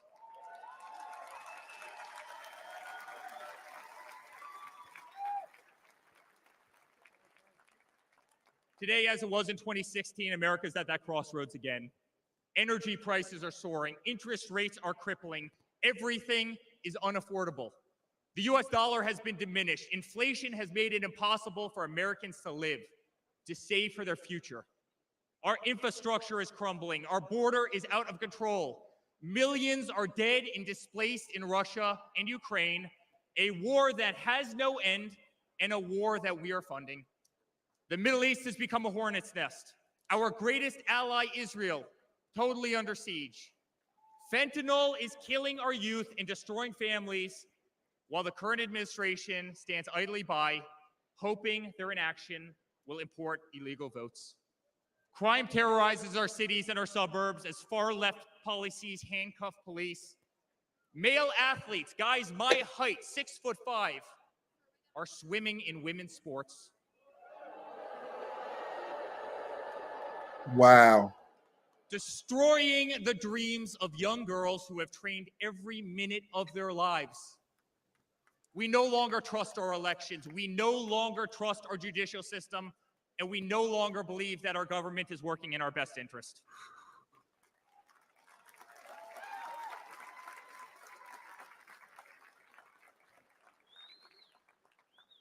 In spite of where we are today as a nation, I'd like to speak to every American. To the homeless veteran sleeping under a bridge as illegal immigrants are housed in the most expensive hotels in New York. I'm sorry. We know it's wrong, and we will fix it.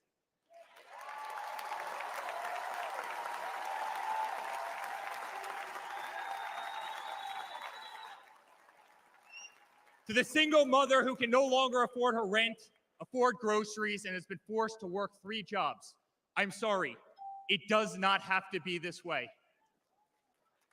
To the parents who lost a son or daughter to fentanyl, including the incredible woman that spoke the other night, while an administration does absolutely nothing, I'm sorry. Your government can do so much better, and it will. He's a great speaker, too. Pretty darn good. To the children, Yeah, but he's pretty who are being good. brainwashed instead of learning the fundamentals in school, I'm sorry. There are teachers who care, and my father will empower them.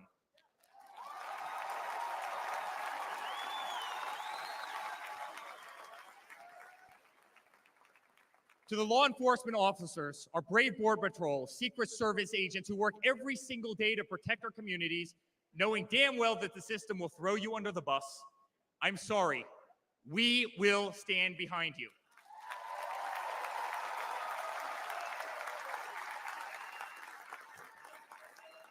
There go your boy. To commuters often petrified to take a bus, take a train, or walk the streets in cities across our nation, I'm sorry. That man right there will fix this.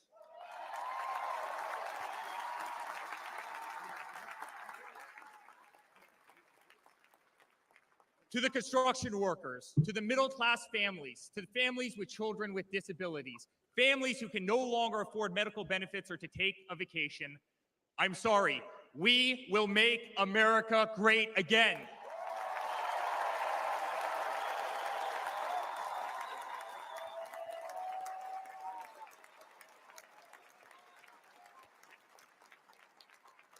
And to my father, who has been ruthlessly silenced, slandered, and attacked by a corrupt administration, I'm sorry. We know, and America knows, that they're not just after you, they're after all of us, and you just happen to be standing in their way.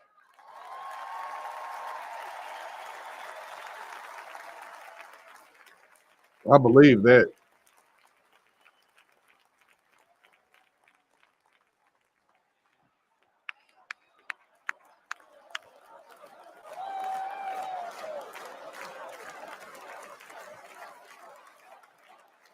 To all Americans watching tonight, the greatest retribution will be our success. Success not just for ourselves, but for our grandchildren and our children.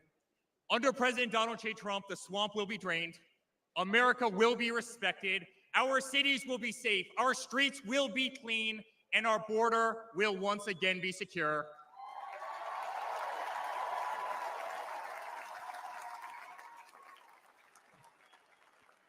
We will have peace. We will have prosperity. Your hard-earned tax dollars will enrich a better America, not be squandered in corrupt foreign nations. Education will be handed back to the states. We will no longer be 30th in the world. We will be first.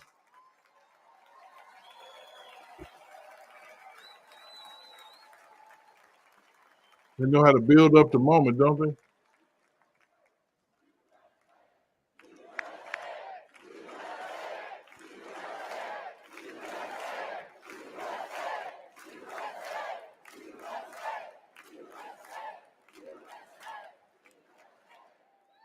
Our children will understand family. Our children will have values, and our children will love God.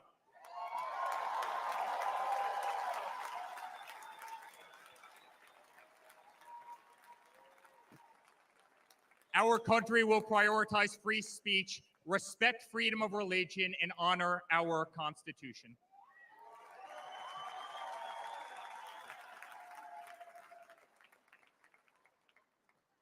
As his son, I've never been more proud of a person in my life. A man who has defied all odds more than once. A man who believed in the promise of America when others turned away. A man who saw a nation in need of a champion and answered that call with unwavering determination and courage. A man who survived a bullet that was intended to eliminate him permanently from our future and from our family. Never have I been more proud to be a Trump.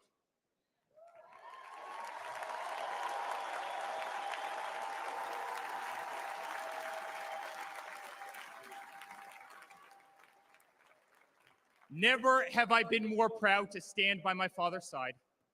I remain incredibly honored to be part of this journey, a journey with all of you, a journey to save the greatest country on earth, a journey with the most incredible people I have ever met.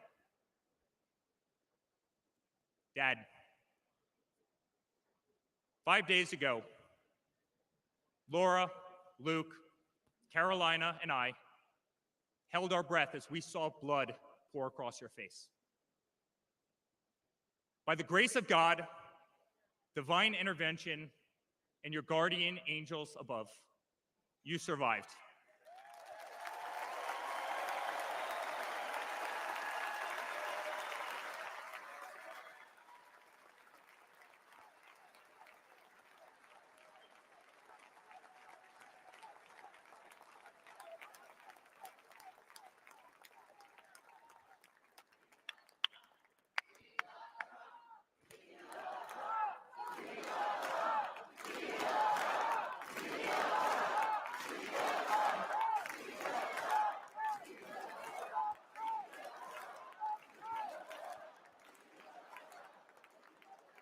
You are the greatest fighter I have ever seen.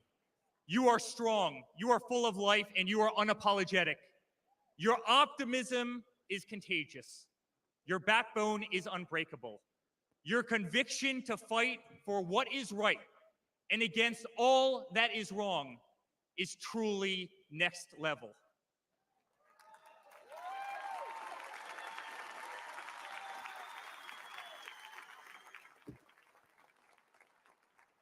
The whole world saw your strength as you stood up. You wiped the blood off your face, and you put your fist in the air in a moment that will be remembered as one of the most courageous acts in the history of American politics. You shouted, "Fight, fight, fight!"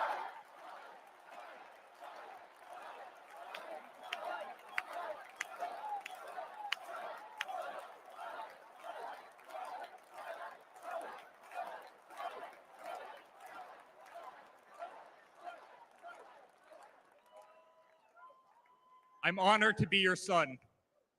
I'm honored to speak to our great nation tonight. You are a true leader. You epitomize strength.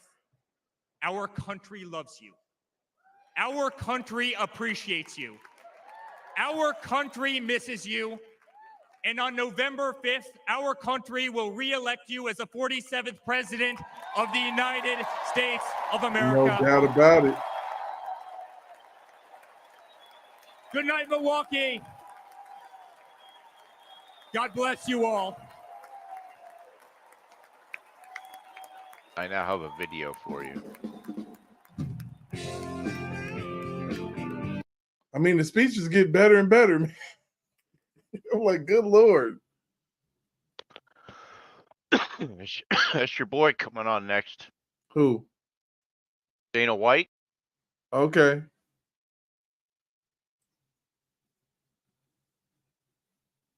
He on his way down now. It's only a matter of time.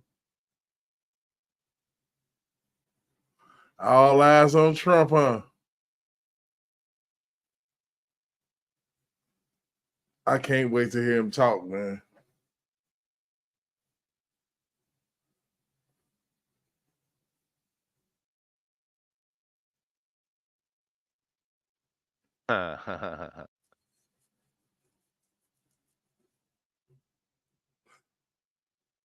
JD Vance is gonna be all right, man. I think. Yeah. I can see realness in his eyes. Like, man, it's a real dude. He's been through some real things. Yeah, and it's not just that, I mean, one of the things that I always thought was important was that he had to pick a vice president that in his mind, knowing what he knows, about these people, they're most likely to carry his plans out if they do succeed in taking him out. You know what I mean?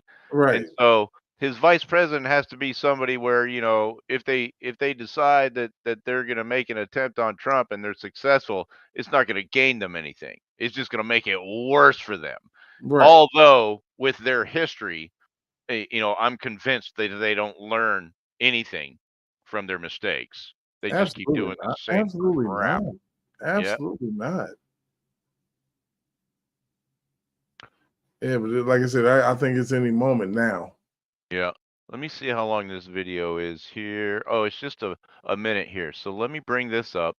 Ba-ba-bum. Yeah, I knew And this was gonna be a good night. Hulk Hogan did exceptionally well. yep. All right. Let's see what these guys got to say here. Okay. Why won't you play? Carl, according to multiple Democratic sources, this is happening all of a sudden. Everyone said it would happen gradually and then all at once, and that's what's happening. According to my sources, President Biden has agreed to step down as the Democratic nominee. Oh, It man. will happen as early as this weekend. A speech has been drafted for him. He will continue on as president, is his intention. He also will not, I'm told, endorse Vice President Harris as his successor. Shit. Hoping that he will endorse an open process in which the convention will be open to Vice President Harris and a few other candidates in Chicago to pick the Democratic nominee for president. The belief is that Vice President Harris is already looking at potential running mates to go to Chicago with a full ticket, including one possibility, Andy Beshear, the governor of Kentucky, and perhaps the governor of Pennsylvania, Governor Shapiro. Other possible candidates who are being talked about include Gavin Newsom, the governor of California, of course, perhaps Gretchen Whitmer, and again, the vice president running. On the first Gretchen's ballot, polling the higher than regular Gavin. delegates would be allowed to vote under this agreement that's being talked about amongst the president and high-level Democratic officials.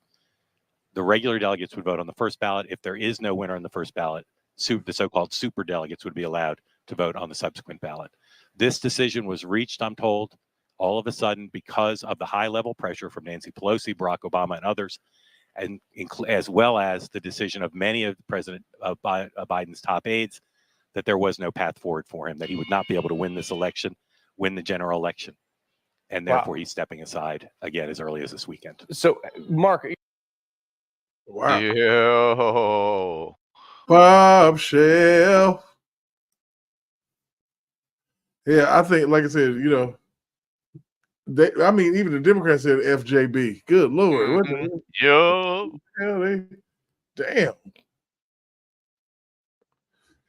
Still getting off. I'll have to take you a picture. I'll send you a picture sometime. I've got the have you seen the badges for cars and stuff that you put on like the front fenders? It says FJB edition. Oh man, no, I haven't seen those. Yeah, nice big chrome letters. It looks like a factory vehicle badge. And so I've got one. My wife got them for me. I got one on each side of the truck. It says FJB edition. I'm bourbon. A very special edition. You. I see you back, Niecy Moss. What's up? We got wifey coming out. She coming. Looking at woman in red. Melania. Yeah, gorgeous Somebody as was you will. asking earlier why Melania wasn't there or whatever. It was the first I'd heard of her not being there. But whoever asked me that, yeah, there she is. Melania, yeah. And you think They deleted our post on Facebook of her. We posted a picture of her in her stunning black. woman, ain't stunning woman for real. She got it going on. No doubt. Down, queen. I ain't mad at you. Let them know I'm still. Y'all can't have my man. For real.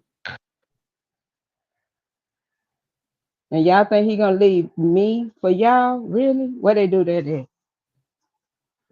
It's a lucky dude. Seriously. Hey, Melania.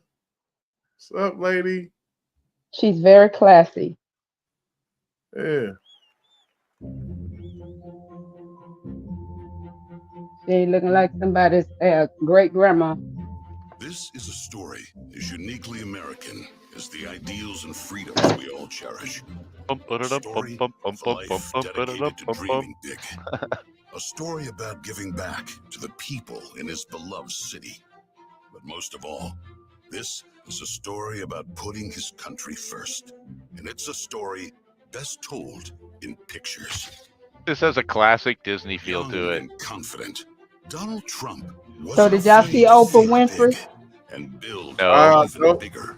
Let's let this ride real quick, guys. This is historical. Trump is on his way out. Around the world.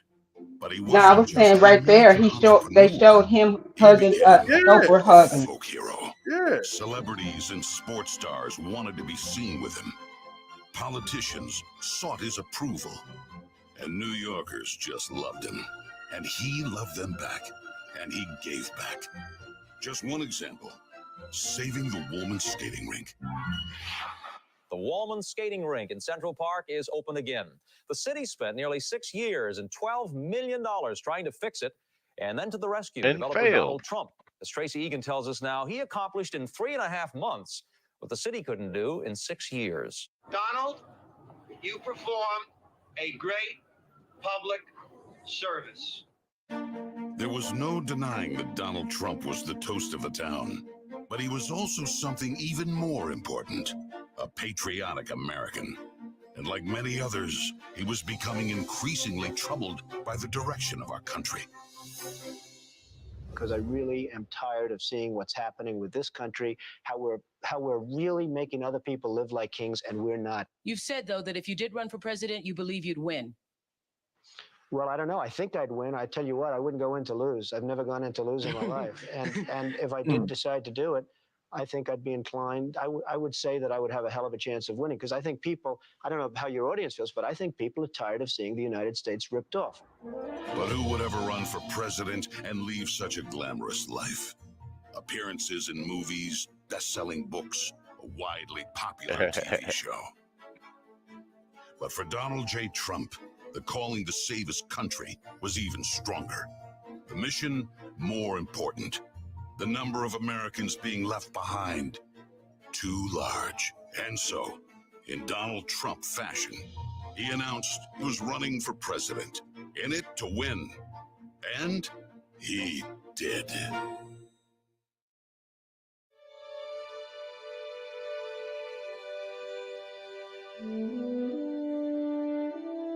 From his first day in office, the Washington politicians learned something about President Trump.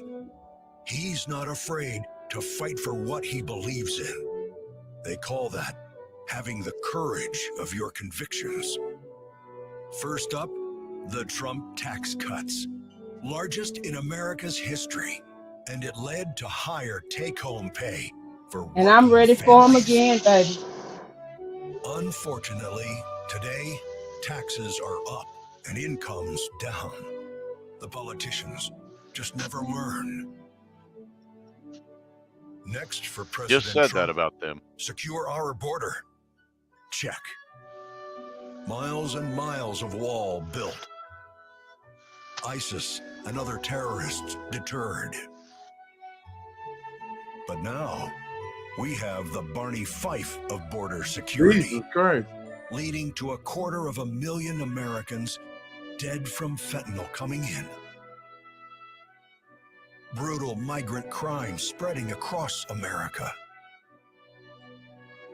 And ISIS now here. President Trump promised he'd keep America out of endless wars. Welcome words to the families of our young men and women who serve. And another promise kept. He started by strengthening our military, then traveled the world, meeting with our allies, and even with our main adversaries, just so they understood that America's strength and resolve was back.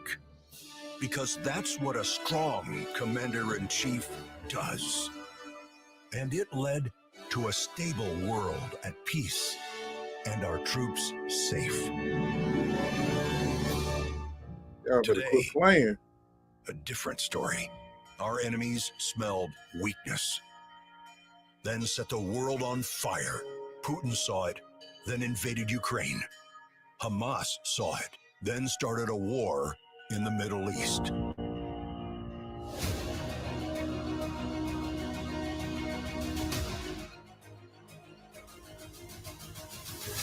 There's one more thing we've learned about President Trump. He believes so strongly in America, so optimistic for our possibilities, and so committed to fighting to once again make our country great, that there is nothing that is going to stop him. There's your favorite picture. Yeah.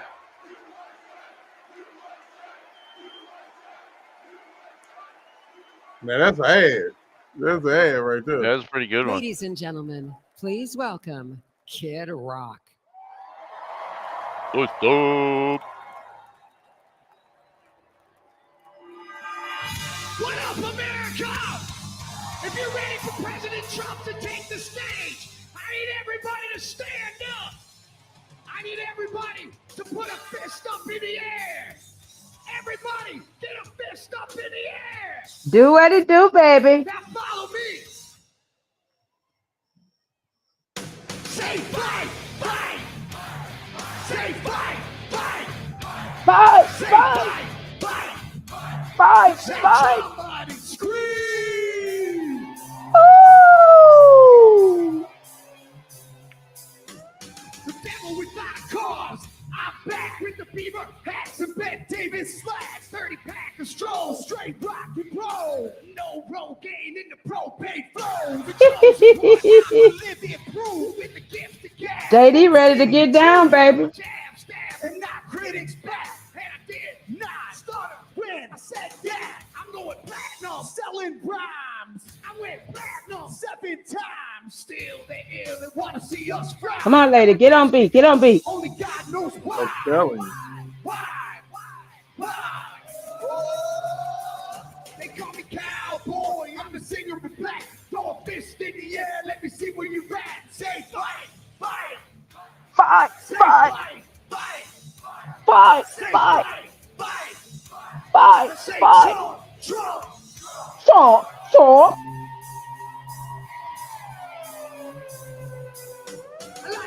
CDC and ZZ Top. We'll see this beasties in the kings of rock. Skinner, Seeger, Lipcorn, Stones. David Attico and the No-Show Jones. Yeah, pass that bottle of brown. Got the rock from Detroit. Motown, the underground, straight Detroit pimp. With tracks to Mac and slap back to back. Never gain or pay, I don't play with ass. Well, watch me rock with Liberace Flash. Punk rock the Clash, boy bands are trash. I like Johnny Cash and Grandmaster Flash. Hey. Woo. Throw a fist in the air, let me see where you at. Say fight, fight. Fight, Fight, fight. fight, fight. Trump. Somebody scream. American badass, watch me kid. You can roll with rock or you can. I'm the ultimate. I'm like Amazing Grace. I'm on rock and roll. Never rock this place. All super fly. Living double wide. The big dog can ride. They'll sack to share. Bring it flash to flare. Like a long hair swinging middle finger in the air. Ooh. 65 should fail. See me ride and sit and hit a rebel. Yeah, I won't live to tell. So if you do, rock for freedom and rock for truth. Who knew I'd blow like Oklahoma, Florida, Georgia, Arizona? Smell the aroma and check my hits. I know it stinks in here, cause Trump's the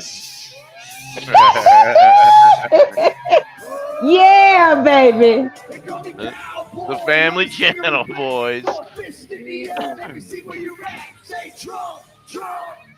Trump.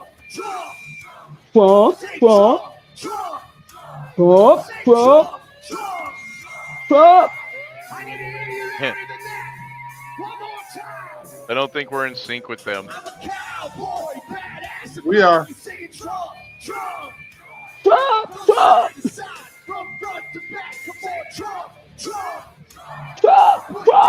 City back on the map. We singing Trump. I don't know if Nisi is. I hear y'all. Ready for the most patriotic American badass on earth, President Donald J. Trump. But first, another American badass, my brother, Dana White. God bless America.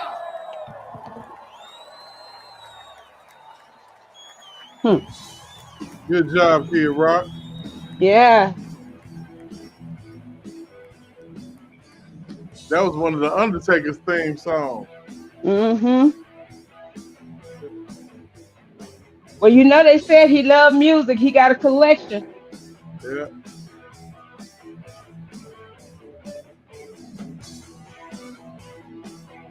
Everybody doing an amazing job, man. It's just like I said, a love fest. You get those, man. You think that how many people you think gonna come to that Democratic convention? It's nobody. They looking at it. They said they were looking at it on CBS this morning. Talking about they didn't go to bed till it was over. I think they've got a better chance of collecting a crowd if they run an open nomination. Yeah. Which looks like what is going to happen since Joe Biden is not going to endorse Kamala Harris. And so But he said he ain't going to endorse nobody. Exactly, which means it's going to be an open nomination, which means that we could see record participation at the Democratic National Convention. Exactly. But you'd be surprised at the ones that's going to show up, though. Yeah. They probably got somebody in mind. I'm sure they do. And I will not be, I'll be surprised but not shocked to see Hillary in there. I am Dana White. I am the CEO and president of the Ultimate Fighting Championship. So 2 weeks ago, I got a call from President Trump asking me if I'd be willing to speak tonight. As usual, there was no pressure, no demands. He asked me as a friend, and of course I said yes. Then, after I accepted his offer, he sent me a text message, and I just want to read to you a little piece of what President Trump wrote to me. Dana, I'm so honored that you will be doing the introduction at the National Republican Convention. Think of it as the biggest fight you ever had, a fight for our country and even the world. I only wish you didn't have to interrupt your family trip, but I hope they understand they love you and they know how important this is. Now think about this. This man's running for president of the United States. He's fighting for the future of this country, and he's concerned about interrupting my family trip. That's the President Trump that I know. A man who truly cares about people. Yep. Let's talk about it. The mainstream media likes to push the narrative that he doesn't care about anyone but himself. I absolutely know that's not the truth because I've been friends with this guy for 25 years. And they know it too. Yep, and for they the do. people who know me, they'll know this is true. And that's I why just they're want to make scared. something very clear. Nobody in the Trump campaign has ever told me what to say.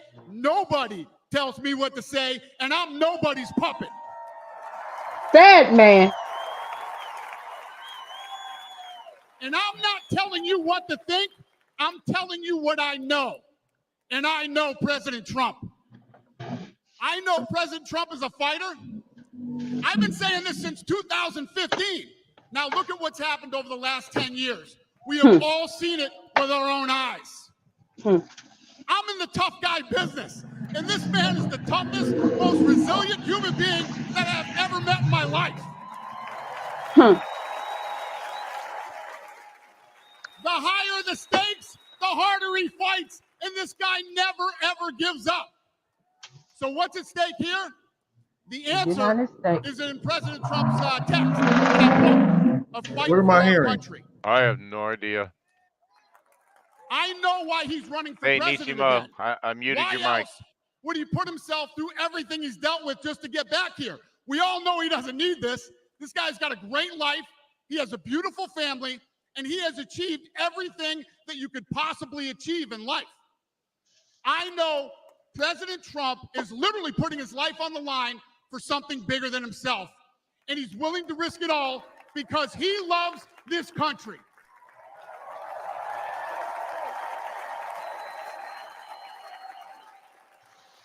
And I know he wants what's best for the American people, all American people. I know he's running for president to save our American dream. I'm living the American dream, and I know the American dream is very real. Whether you were born in this country or came here from someplace else, this is the last real land of opportunity. President Reagan once said, government's first duty is to protect the people, not run their lives. And if you're buried in government red tape, how will you ever start your own business? If you're struggling to pay your bills, how can you ever afford to start a family? And if you don't feel safe in your own town, why would you ever buy a house? I know that President Trump is fighting to save the American dream, and that's what's at stake in this election. We are choosing who we want to lead us in this fight. I know President Trump is a proven leader, a fearless leader, and this country was in a much better place when he was in the Oval Office. In my mind, the choice is clear. But this election, we all There's get a lot to going choose. on over there, Nisi. I know I'm going to choose strength and security. I know I'm going to choose opportunity. I thought I was muted. I'm sorry. I know I'm going to choose real American leadership and a real American badass.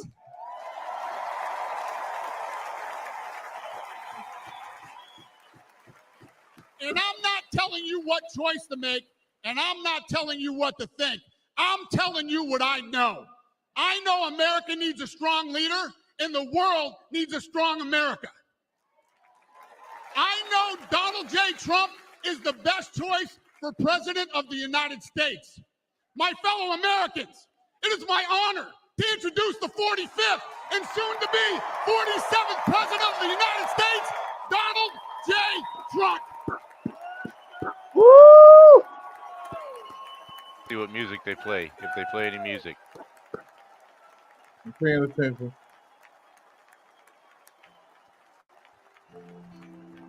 Of course they're gonna play this. What is it? You know, God bless the USA. Oh, okay.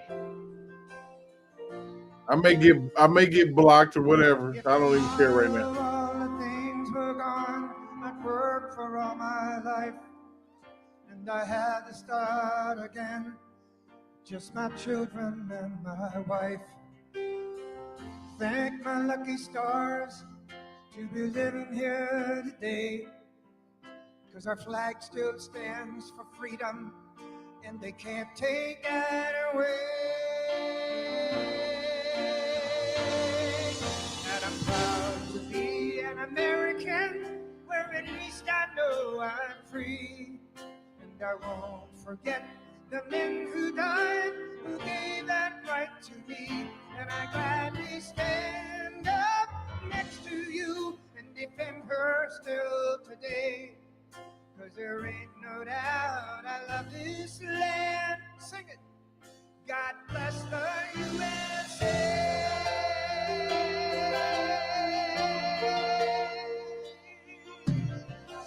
Yeah. From the lakes of Minnesota to the hills of Tennessee, across the plains of Texas, from All sea right. to shining sea. You better hear me. Texas in the house. New York to LA. There's pride in Now, every American while this heart. is going on, I just want to bring something up here. You see how the noise from the crowd is like filtered out? Yeah. And so all of the geniuses that are online trying to count bullet shots and echoes, they all forget about the noise canceling mics that are spread out in the audience. Right. So just wanted to point that out. Makes sense, man. There ain't no doubt I love this land. God bless the USA. Damn.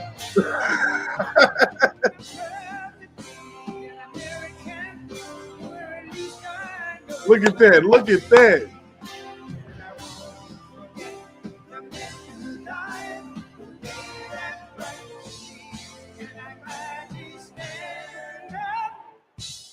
Next to you and defend her still today.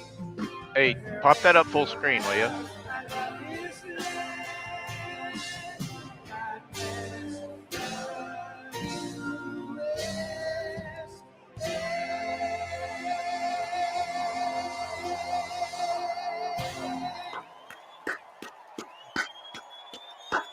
Good to see you, dude. Yep. Actually, it is good to see him. I mean, And not viewed. And not viewed.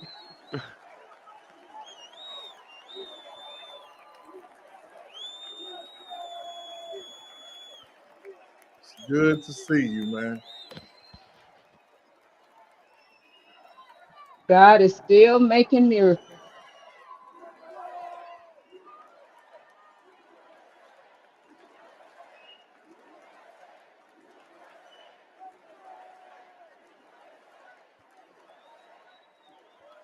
Thank you very much. Thank you very, very much. Wow. And thank you, Dana. Thank you, Kid Rock, sometimes referred to as Bob. And thank you, Lee, right from the beginning. Thank you very much. What a talent. What a beautiful, beautiful soul. Thank you. Friends, delegates, and fellow citizens, I stand before you this evening with a message of confidence, strength, and hope. 4 months from now, we will have an incredible victory, and we will begin the 4 greatest years in the history of our country. Together, we will launch a new era of safety, prosperity, and freedom for citizens of every race, religion, color, and creed. The discord and division in our society must be healed. We must heal it quickly. As Americans, we are bound together by a single fate and a shared destiny. We rise together or we fall apart. I am running to be president for all of America, not half of America, because there is no victory in winning for half of America. So tonight, with faith and devotion, I proudly accept your nomination for President of the United States. Thank you.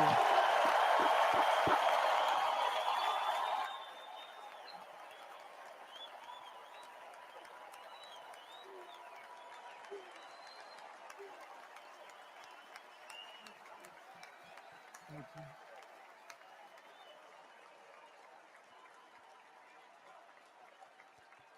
Thank you very much.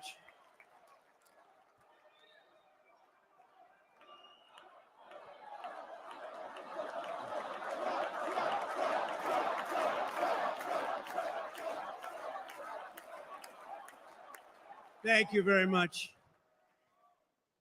And we will do it right. Going to do it right. Let me begin this evening by expressing my gratitude to the American people for your outpouring of love and support following the assassination attempt at my rally on Saturday.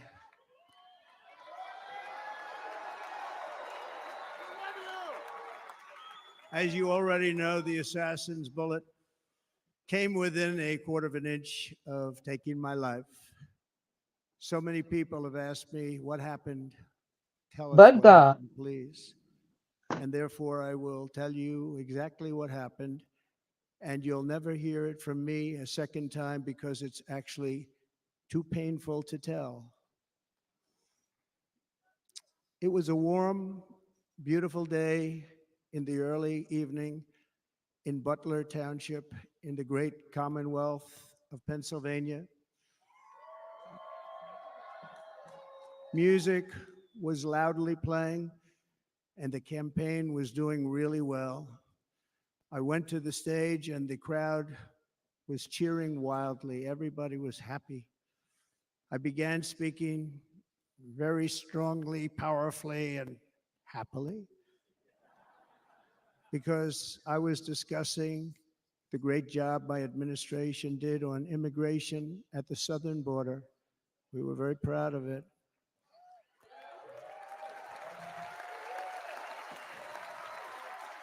Behind me and to the right was a large screen that was displaying a chart of border crossings under my leadership. The numbers were absolutely amazing.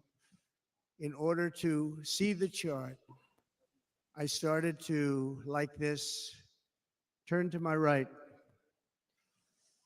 and was ready to begin a little bit further turn, which I'm very lucky I didn't do, when I heard a loud whizzing sound and felt something hit me really, really hard on my right ear. I said to myself, wow, what was that? It can only be a bullet. And moved my right hand to my ear, brought it down. My hand was covered with blood, just absolutely blood all over the place. I immediately knew it was very serious, that we were under attack, and in one movement proceeded to drop to the ground. Bullets were continuing to fly as very brave Secret Service agents rushed to the stage, and they really did. They rushed to the stage. Okay. All right.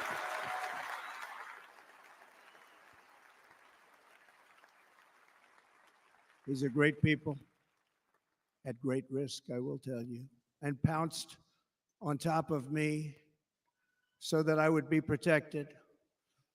There was blood pouring everywhere, and yet, in a certain way, I felt very safe because I had God on my side. I felt that. Yes, Lord.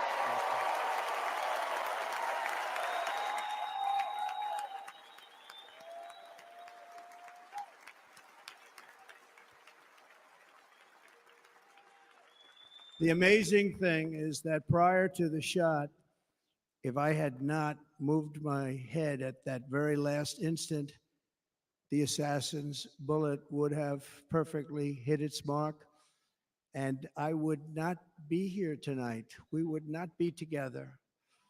The most incredible aspect of what took place on that terrible evening in the fading sun was actually seen later. In almost all cases, as you probably know, and when even a single bullet is fired, just a single bullet, and we had many bullets that were being fired, crowds run for the exits or stampede, but not in this case. It's very unusual. It sure would. This massive crowd of tens of thousands of people stood by and didn't move an inch. In fact, many of them bravely, but automatically stood up looking for where the sniper would be. They knew immediately it was a sniper. And then began pointing at him. You can see that if you look at the group behind me. That was just a small group compared to what was in front. Nobody ran, and by not stampeding, many lives were saved. But that isn't the reason that they didn't move. The reason is that they knew I was in very serious trouble. They saw it. They saw me go down. They saw the blood and thought, actually, most did, that I was dead.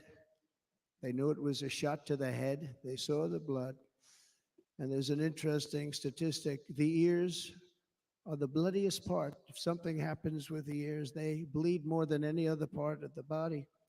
For whatever reason, the doctors told me that. And I said, why is there so much blood? He said, it's the ears. They bleed more. So we learned something, but they just, this beautiful crowd, they didn't want to leave me. They knew I was in trouble. They didn't want to leave me. And you can see that love written all over their faces. Incredible people. They're incredible people. Bullets were flying over us, yet I felt serene. But now the Secret Service agents were putting themselves in peril. They were in very dangerous territory. Bullets were flying right over them, missing them by a very small amount of inches. And then it all stopped. Our Secret Service sniper, from a much greater distance and with only one bullet used, took the assassin's life, took him out.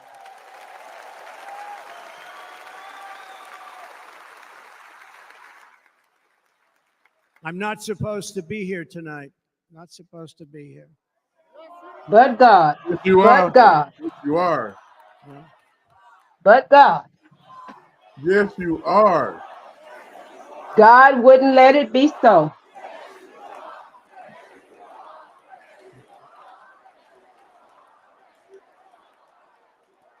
Thank you. But I'm not. And I'll tell you, I stand before you in this arena only by the grace of Almighty God. Hey, hey! Yes, Lord. In watching the reports over the last few days, many people say it was a providential moment. Probably was. When I rose surrounded by Secret Service, the crowd was confused because they thought I was dead. And there was great, great sorrow. I could see that on their faces as I looked out. They didn't know I was looking out. They thought it was over. But I could see it, and I wanted to do something to let them know I was okay. I raised my right arm, looked at the thousands and thousands of people that were breathlessly waiting, and started shouting, "Fight, fight, fight."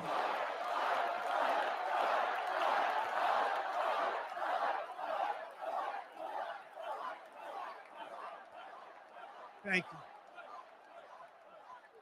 Once my clenched fist went up, and it was high into the air. You've all seen that.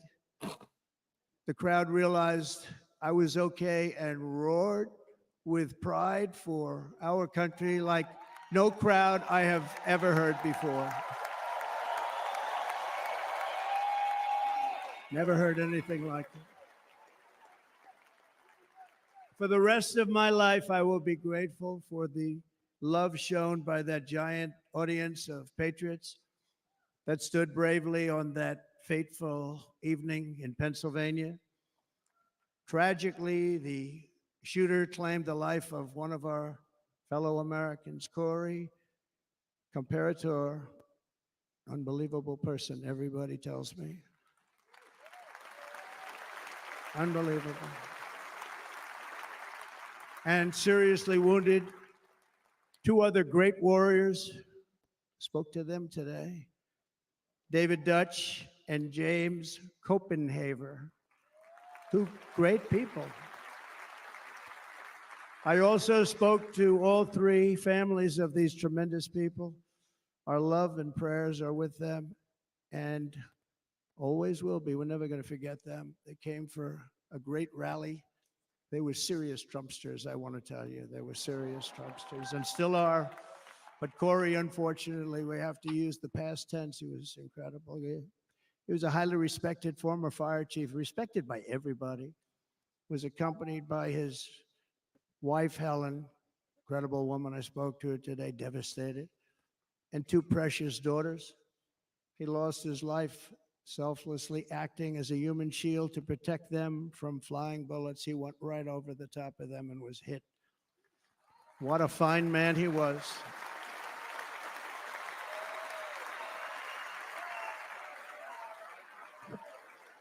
Speech is epic so far.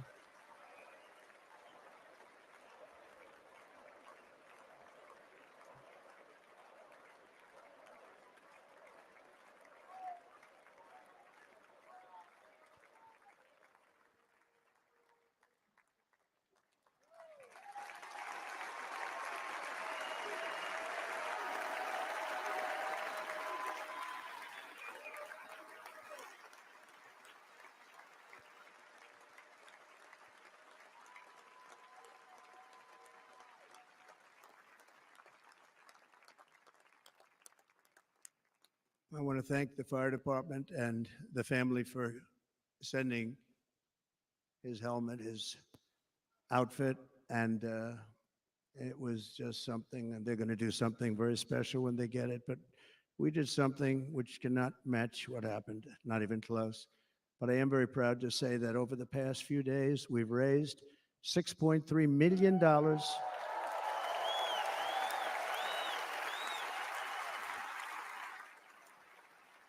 for the families of David, James, and Corey, including from a friend of mine just called up. He sent me a check right here. I just got it. $1 million from Dan Newland. Thank you, Dan. And again, when speaking to the family, I told them, I said, well, I'm going to be sending you a lot of money, but it can't compensate.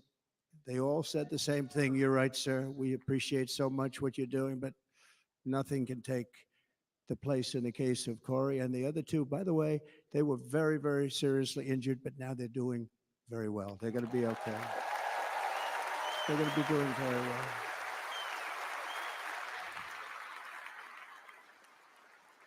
They're warriors. So now I ask that we observe a moment of silence in honor of our friend Corey.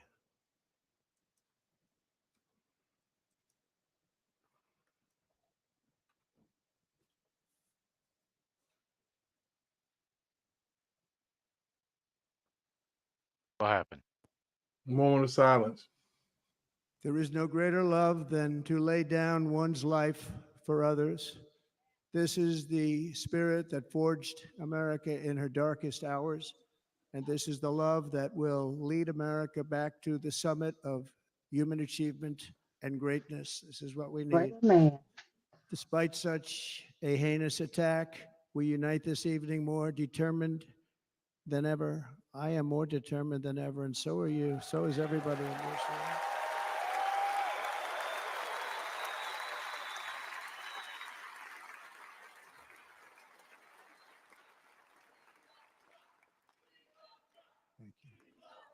Thank you very much.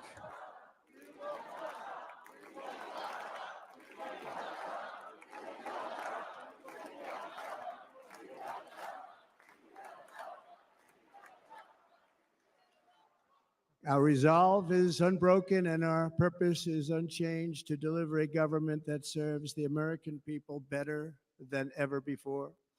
Nothing will stop me in this mission because our vision is righteous and our cause is pure. No matter what obstacle comes our way, we will not break, we will not bend, we will not back down, and I will never stop fighting for you, your family, and our magnificent country. Never.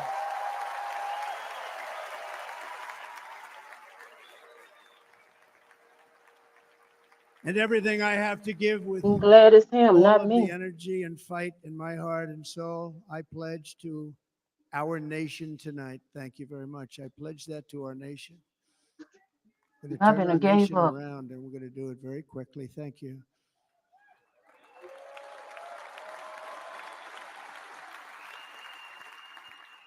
Wicked This world. election should be about the issues facing our country and how to make America successful, safe, free, and great again. In an age when our politics too often divide us, now is the time to remember that we are all fellow citizens. We are one nation under God, indivisible, with liberty and justice for all.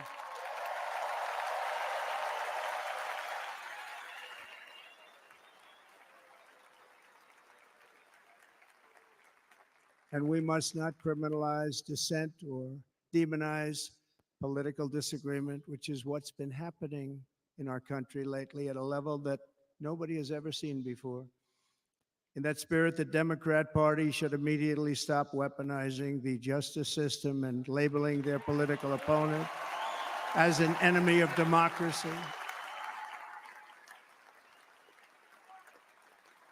Especially since that is not true. In fact, I am the one saving democracy for the people of our country.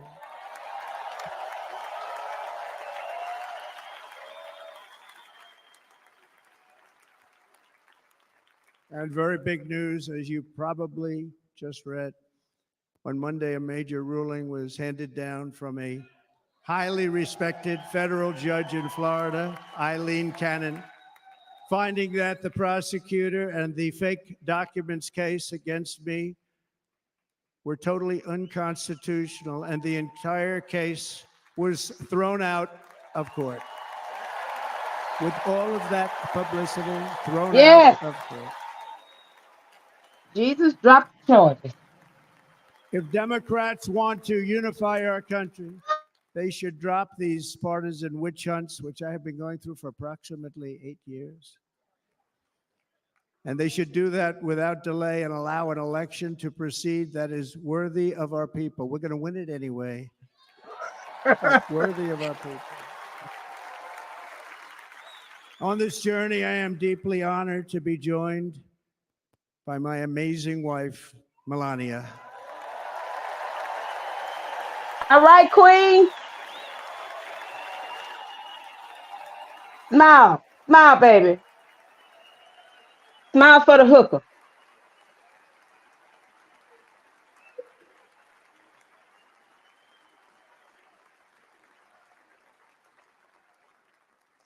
And Melania, thank you very much. You also did something really beautiful, a letter to America calling for national unity, and it really took the Republican Party by surprise. I will tell you, it was beautiful.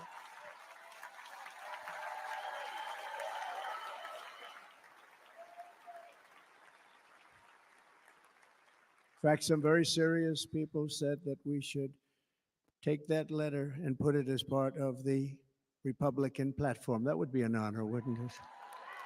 Right, Mr. Congressman? but it captivated so many. So I also want to thank my entire family for being here. Don, Kimberly, Ivanka and Jared, Eric and Lara, Tiffany and Michael, Baron. We love our Baron. Baron.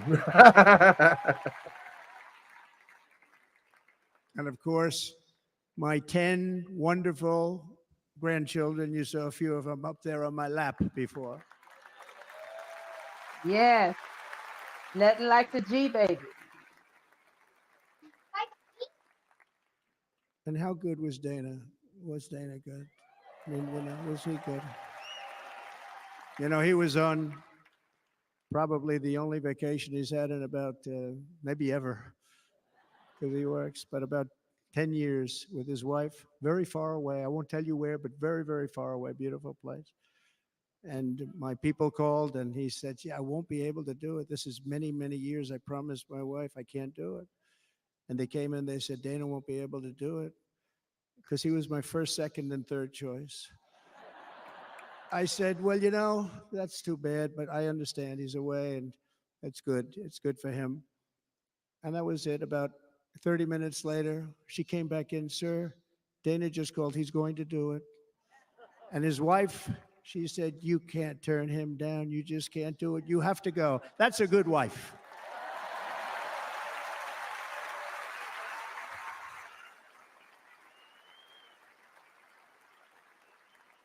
So he got on a plane. He got here a little while ago. Now he's going to get on the plane in a little while and he's going to go back home to his wife. But they're great. And I just want to thank her and him and their whole family because that's not easy. And Kid Rock, same thing. Called, he said, I want to be a part of it.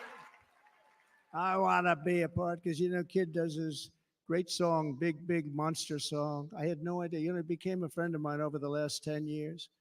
And he's amazing. Everyone loves him. I didn't even know how big he was. He has rallies, 35, 40,000 people he gets every time he goes out. I think he's making so much money, he doesn't know what the hell to do with it. You want to know? And then we have my other friend, and I've known him so long, and we took that song, and it was a big success, but we made that. I saw a chart of great songs to America. That was #1 on the chart recently, #1. So that's Lee Greenwood, a very special, beautiful person. He's a beautiful man. But they all wanted to be here. They called. And how about the Hulkster? How good was he? You see him?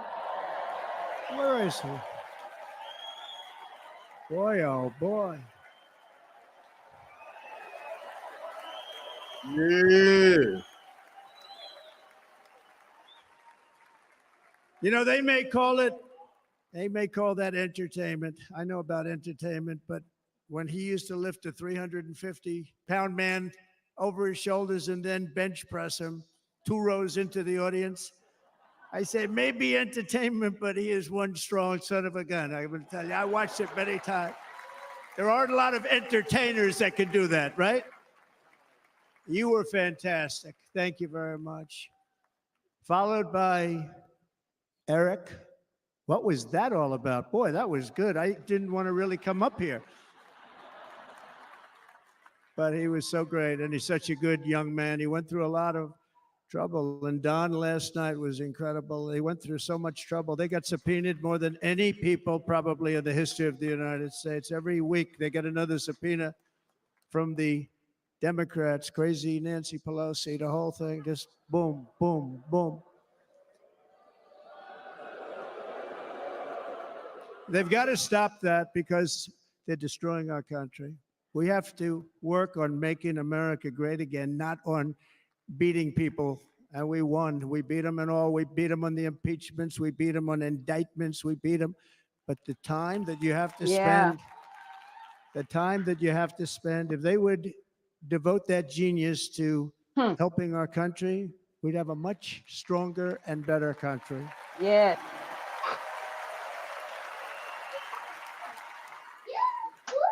I like that a lot. I know that's right, Derek. And Jason, the biggest star in country music. Jason, thank you for being here. Jason, thank you very much. Jason Aldean, he's good. I like his wife even better, by the way. She's here. Thank you, Jason. But I'm thrilled to have a new friend and partner fighting by my side. The next Vice President of the United States, the current Senator from Ohio, J.D. Vance, and his incredible wife, Usha.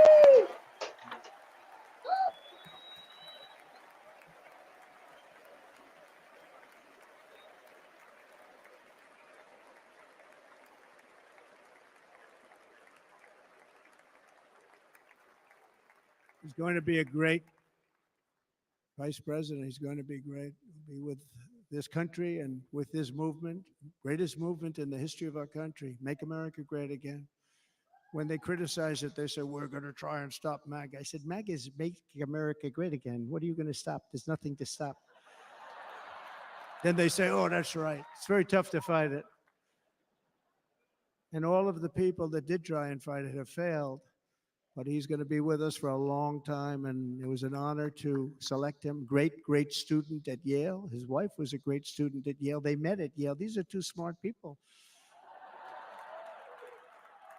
So, JD, you're going to be doing this for a long time. Enjoy the ride.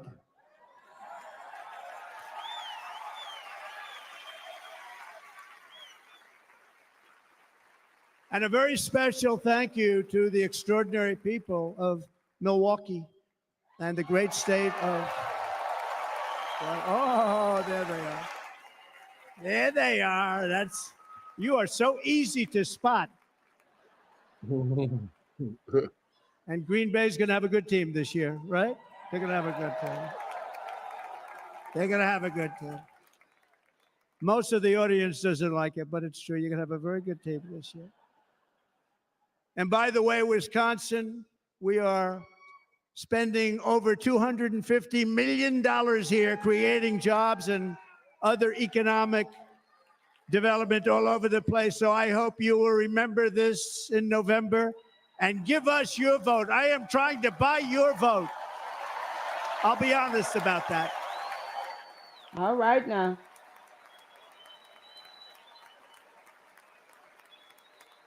And I promise we will make Wisconsin great again. We're going to make it.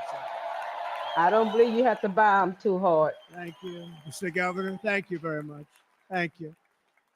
I'm here tonight to lay out a vision for the whole nation, to every citizen, whether you're a young or old man or woman, Democrat, Republican, or independent, black or white, Asian or Hispanic. I extend to you a hand of loyalty and of friendship.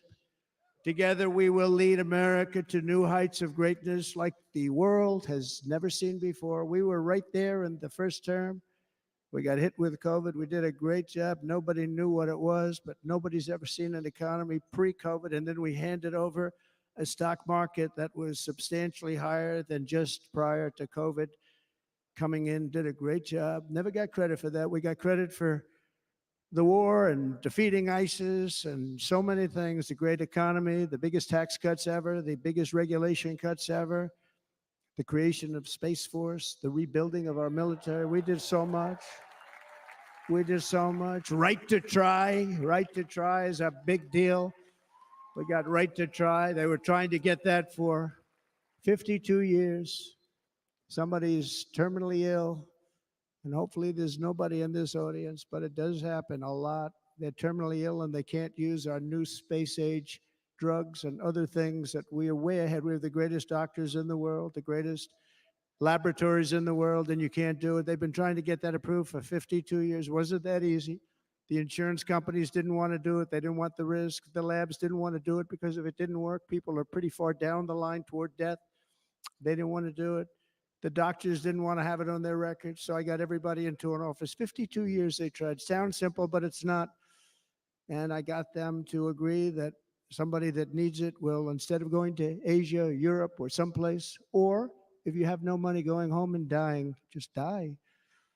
We got them to sign an agreement, agree to it, where they're not going to sue anybody. They're going to get all of this stuff. They're going to get it really fast. And What's happened is we're saving thousands and thousands of lives. It's incredible. Right to try. It's a great feeling. Under our leadership, the United States will be respected again. No nation will question our power. No enemy will doubt our might. Our borders will be totally secure. Our economy will soar. We will return law and order to our streets, patriotism to our schools, and importantly, we will restore peace, stability, and harmony all throughout the world. But to achieve this future, we must first rescue our nation from failed and even incompetent leadership. We have totally incompetent leadership. This will be the most important election in the history of our country. Under the current administration, we are indeed a nation in decline.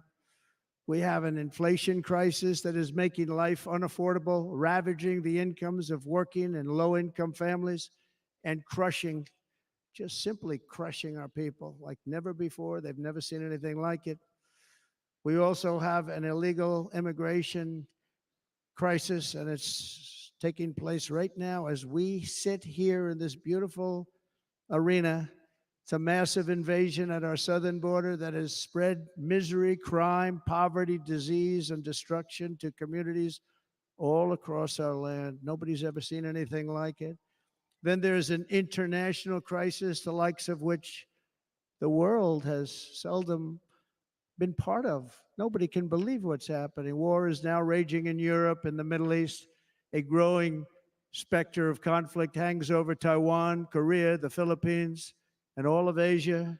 And our planet is teetering on the edge of World War III.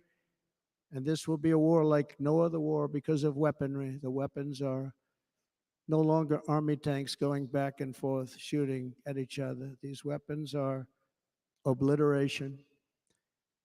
It's time for a change. This administration can't come close to solving the problems. We're dealing with very tough, very fierce people. They're fierce people. And we don't have fierce people. We have people that are a lot less than fierce, except when it comes to cheating on elections and a couple of other things. Then they're fierce. Then they're fierce. So tonight, I make this pledge to the great people of America. I will end the devastating inflation crisis immediately, bring down interest rates, and lower the cost of energy. We will drill, baby, drill.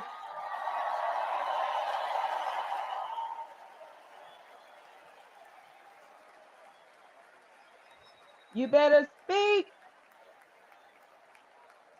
Derek, you better get to Houston. I know, right? Yeah, baby. Drill, baby, drill. Get the money while the money is good. Can you believe what they're doing? But by doing that, we will lead a large-scale decline in prices. Prices will start to come down. Energy raised it. They took our energy policies and destroyed them. Then they immediately went back to them, but by that time, so much was lost.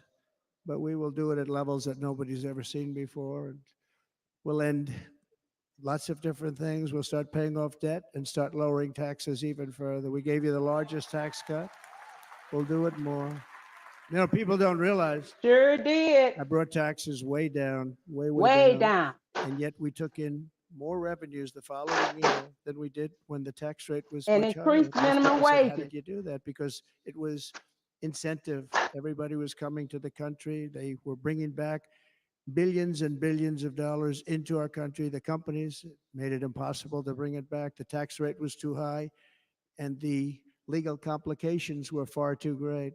I changed both of them, and hundreds of billions of dollars by Apple and so many other companies were brought back into our nation, and we had an economy the likes of which no nation had ever seen. China, we were beating them at levels that were incredible. And they know it. They know it. We'll do it again, but we'll do it even better. I will end the illegal immigration crisis by closing our border and finishing the wall, most of which I've already built.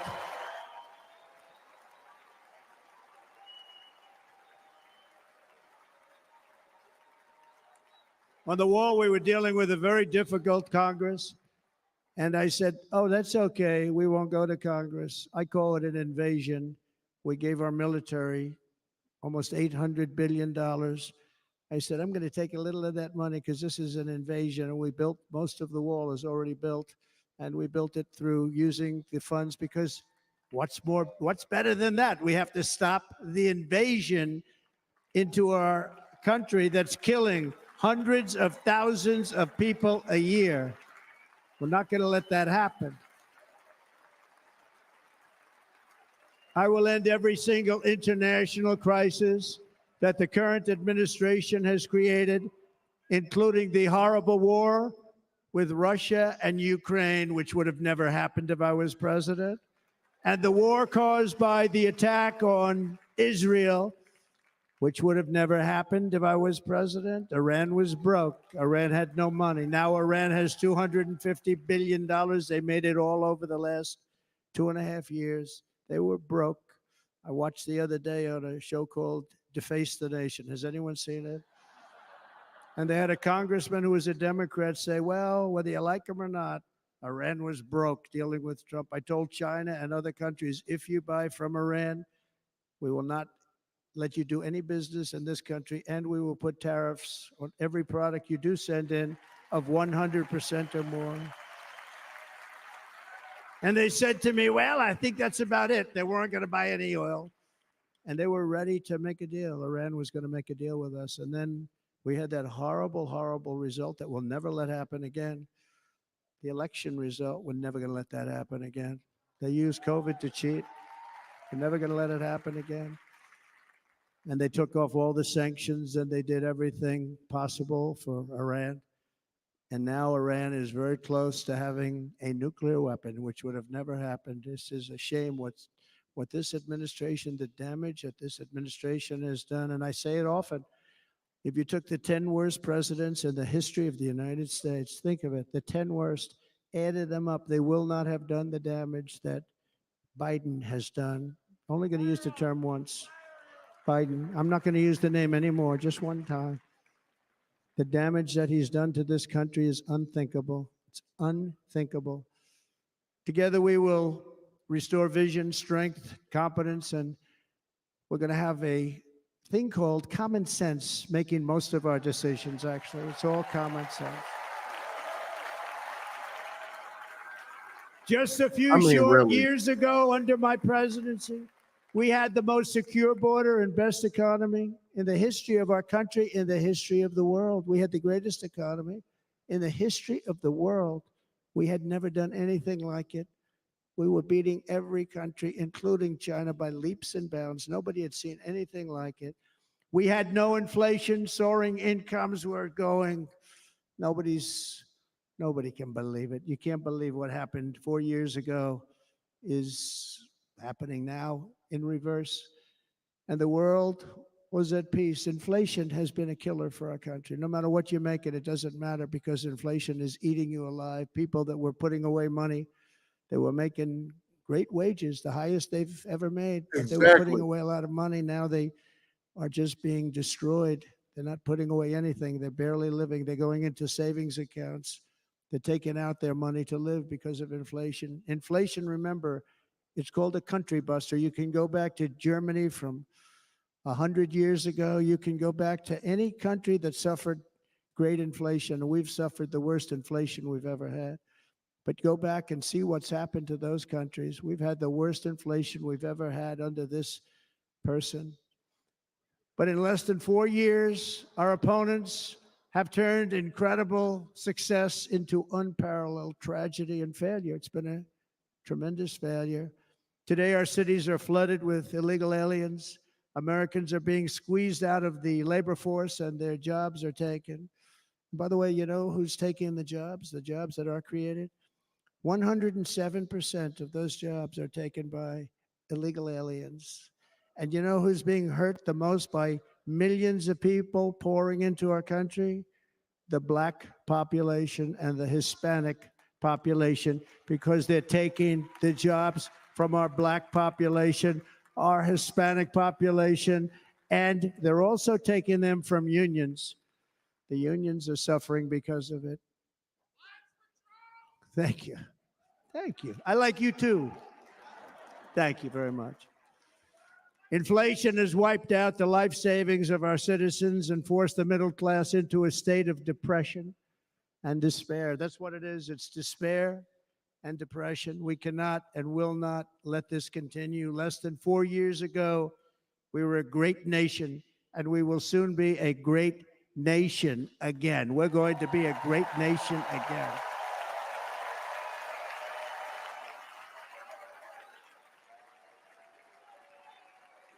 Thank you. There, well, people With don't proper understand. leadership, He can every say disaster that we are now enduring will when be he fixed. And it never will be took a fixed very, dime very quickly. from them. So tonight, whether you've supported me in the past or not, I hope You're right. you will support me in the future, because I will bring back the American dream. That's what we're going to do. You don't even hear about the American dream anymore.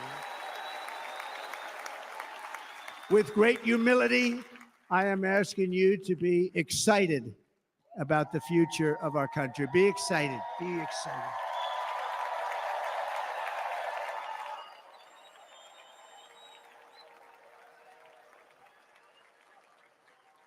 And by the way, the news reports, oh, look at all of those big networks. Look at them. They're all here. But every one of them has said this could be the most organized, best run, and most enthusiastic convention of either party that they've ever seen. Every single one.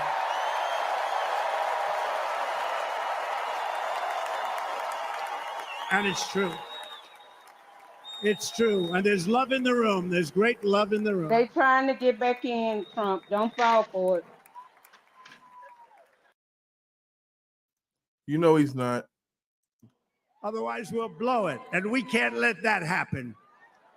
Now, this was great. All of the great people that spoke, and everybody hit a home run. I mean, there's not one that I can think of where I said, oh, gee, that wasn't great. Every single person. I refuse to be the only one. Don't do that to me. They're already getting ready. See, I gave them an idea. Now, this was a great convention. This was, I think we're actually going to go home and miss it. You know, usually with a first of all, look at these crowds. You'd never have this at a convention. Look at these crowds.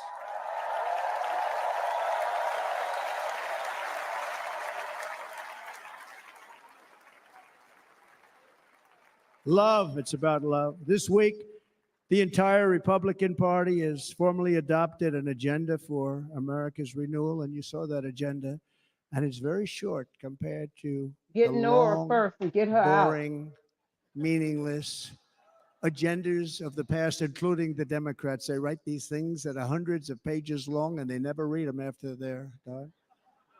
In their case, fortunately, they don't read them because they're pretty bad. It's a series of bold promises that we will swiftly implement when you give us a Republican House. And Mr. Speaker, thank you very much. We have our great Speaker of the House with us tonight. Mr. Speaker, thank you very much. Thank you. A Republican Senate, we have many senators here. And send me back to our beautiful White House just a few short months from now. We're talking about just months. It can't come fast enough. We have to get it done. First, we must get economic relief to our citizens. Starting on day one, we will drive down prices and make America affordable again. We have to make it affordable. It's not affordable. Yeah. People can't live like this. Under this administration, our current administration, groceries are up 57%, gasoline is up 60 and 70%, mortgage rates have quadrupled. And the fact is, it doesn't matter what they are because you can't get the money anyway. You can't buy houses. Young people can't get any financing to buy a house. The total household costs have increased an average of $28,000 per family under this administration. Republicans have a plan to bring down prices and bring them down very, very rapidly. By slashing energy costs, we will in turn reduce the cost of transportation, manufacturing, and all household goods. So much starts with energy. And remember, we have more liquid gold under our feet than any Say other it country again. by far. We are a nation that has the opportunity to make an absolute fortune with its energy. We have it, and China doesn't. Under the Trump administration, just 3.5 years ago, we were energy independent, but soon we will actually be better than that. We will be energy dominant and supply not only ourselves, but we will supply the rest of the world with numbers that nobody has ever seen, and we will reduce our debt, Derek, you $36 better trillion. hurry up and We get will here. start reducing that, and we will also reduce your taxes still further. Next, and by the way, they want to raise your taxes 4 times. Think of it. And all my life, I grew up watching politicians. I always loved politics. I guess I was on the other side. I'd watch and they were always talking about, we will give you a tax cut. We will give you a tax cut.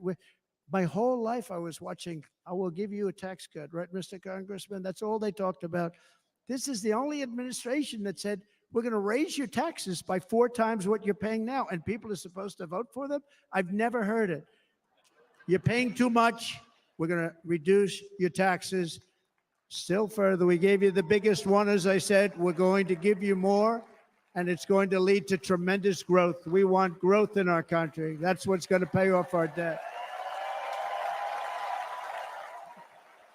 Make it make sense, And sir. next, we will end the ridiculous and actually incredible waste of taxpayer dollars that is fueling the inflation crisis. They spent trillions of dollars on They're things using our having to tax do with the dollars to green try to scam. lock It's a you up. scam. And that's caused tremendous inflationary pressures in addition to the cost of energy. And all of the trillions of dollars that are sitting there not yet spent, we will redirect that money for important projects like roads, bridges, dams, and we will not allow it to be spent on meaningless green new scam ideas.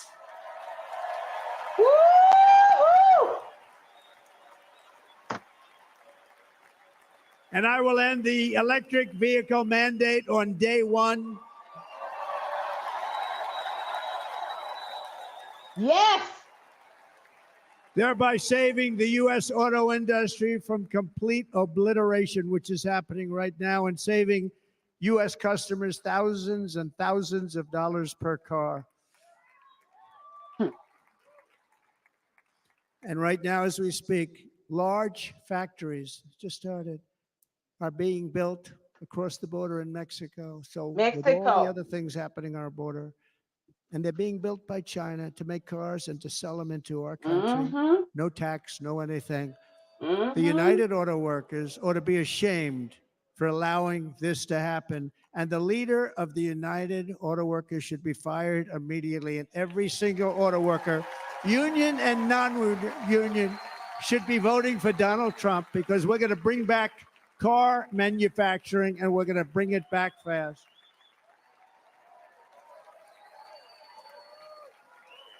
They're building some of the largest auto plants anywhere in the world. Think of it, in the world. We're going to bring it back. We're going to make them. We don't mind that happening, but those plants are going to be built in the United States, and our people are going to man those plants. Detroit.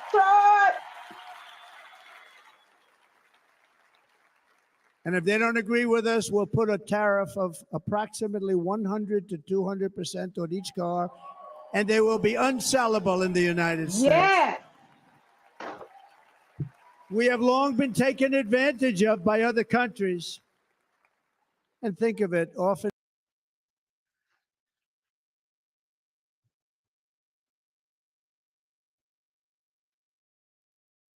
Broke it. I'm sorry. I thought it was me. I was like, what the hell?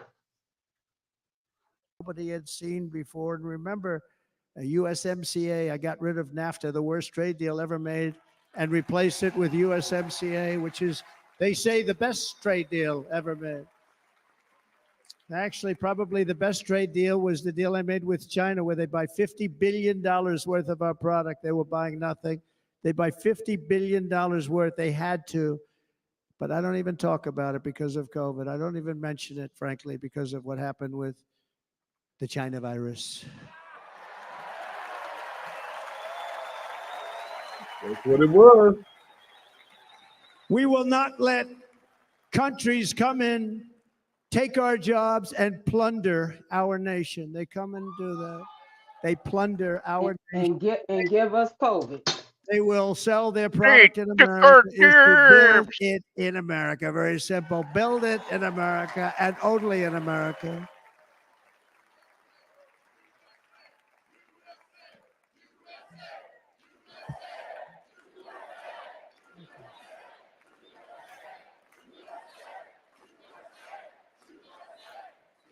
Yeah, dude wearing tape on his ear. And this very simple formula, and Congress has to go along with us, and they will. This very simple formula will create massive numbers of jobs. We will take over the auto industry again and many, many hundreds of thousands of jobs. We lost so many jobs over the years. If you go back 20, 25 years, they've stolen, going to China and Mexico, about 68% of our auto industry manufacturing jobs. That's right, because I had to go over and train them them. all back, every one of them. At the center of our plan for economic relief are massive tax cuts for workers that include something else that's turned out to be very popular, actually. Here it's very popular in this building and all those hotels that I saw that are so nice. I'm staying in a nice one. It's called no tax on tips. No tax on tips. No tax on tips.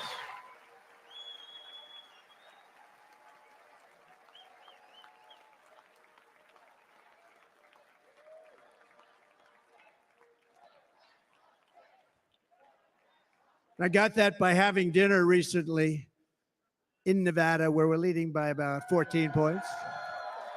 Hello. I'll see you there very soon, everybody. And we're having dinner at a beautiful restaurant in the Trump building on the Strip. And it's a great building. And the waitress comes over. How's everything going? Really nice person. How's everything? Oh, sir, it's so tough. The government's after me all the time on tips, tips, tips. I said, well, they give you cash. Would they be able to find him? She said, actually, and I didn't know this. She said, very little cash is given. It's all put right on the check. And they come in and they take so much of our money. It's just ridiculous. And they don't believe anything we say. And they've just hired, as you know, 88,000 agents to go after him even more. And I said, this shows the level of my, most people go out, they hire consultants, they pay millions of dollars. But I said to her, let me just ask you a question. Would you be happy if you had no tax on tips? She said, what a great idea. I got my information from a very smart waitress. That's better than spending millions of dollars. Yeah. And everybody loves it. Waitresses and caddies and drivers and everybody's a large group of people that are being really hurt badly. They make money, let them keep their money. I'm going to protect Social Security and Medicare. Democrats are going to destroy Social Security and Medicare because all of these people, by the millions they're coming in, they're going to be on Social Security and Medicare and other things, and you're not able to afford it. They are destroying your Social Security and your Medicare. Under my plan, incomes will skyrocket, inflation will vanish completely, jobs will come roaring back, and the middle class will prosper like never, ever before, and we're going to do it very rapidly.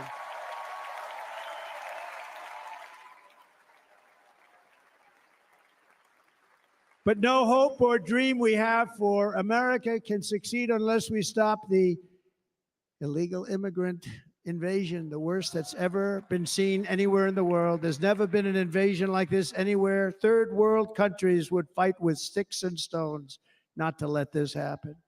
The invasion at our southern border, we will stop it, and we will stop it quickly. You heard Tom Homan yesterday. Tom Homan, put him in charge and just sit back and watch. Brandon Judd, the Border Patrol, he's incredible. These guys, they really, their job is a lot easier if they don't have to do anything, but they want to. They're patriots. Brandon Judd, Border Patrol, ICE. ICE goes out. You have to see what ICE does with MS-13. You have these are probably the worst gang, and ICE goes in there. And I know a lot of people in these rows here, and they're very tough people. But they don't want to do this job. they'll go into a pack of MS-13 killers. They're the worst, probably the worst gangs in the world. We have thousands of them. I moved thousands and thousands out in my 4 years. We moved them out, and it was a pleasure. But ICE would go right into a pack of these killers, and you see fists flying, you see everything flying, and then they take them. They put them in a paddy wagon.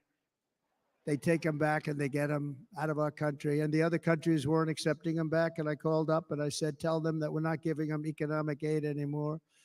And the next day, I got calls from all of these countries that were terminated. Billions of dollars we spend on economic aid to countries that does us, frankly, no good. And the next day I was called by everybody. I couldn't take all the calls. Sir, what's the problem? I said, you won't take your killers back that you sent in caravans into America. You won't take them back. Well, sir, if you'd like us to, we would give very serious consideration to doing that. And within 24 hours, they were being taken back. For years and years, when I first came in, they said President Obama tried to get him to go back, and they wouldn't accept him. They'd put planes on the runway so you couldn't leave the plane. They'd close the road so you couldn't take the buses. They'd all have to turn back. As soon as I said no more economic aid of any kind to any country that does that, they called back and they said, sir, it would be our great honor to take MS-13. We love them very much. We love them very much, sir. We'll take them back.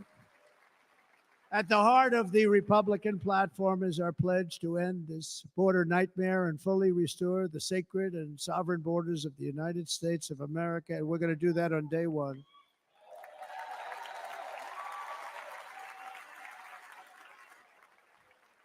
That means two things on day one, right?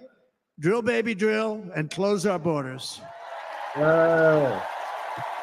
Yeah. And by the way, and I think everybody as a Republican, as a patriot in this room, and most Democrats, we want people to come into our country, but they have to come into our country legally. Legally. Less than 4 years ago, I handed this administration the strongest border in American history. But you can see on the chart that saved my life. That was the chart that saved my life. I said, look it, I'm so proud of it. I think it's one of the greatest. It was done by the Border Patrol. One of the greatest charts I've ever seen. It showed everything just like that. You know the chart. Oh, there it is. That's pretty good. Wow. Last time I put up that chart, I never really got to look at it. But without that chart, I would not be here today. You got a little distracted the last time. Never got to look at it. I'd probably lose my voice in there.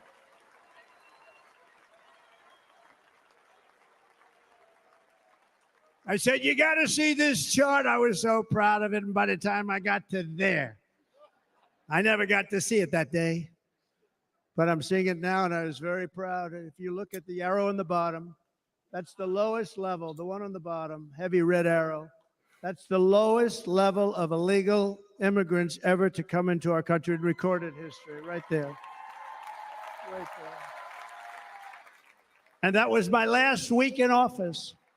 And then you see what happened after I left. Look at the rest. And if you go out a little bit further, it's That's getting because a little bit old, but I love it anyway, right? What's that, Noobs?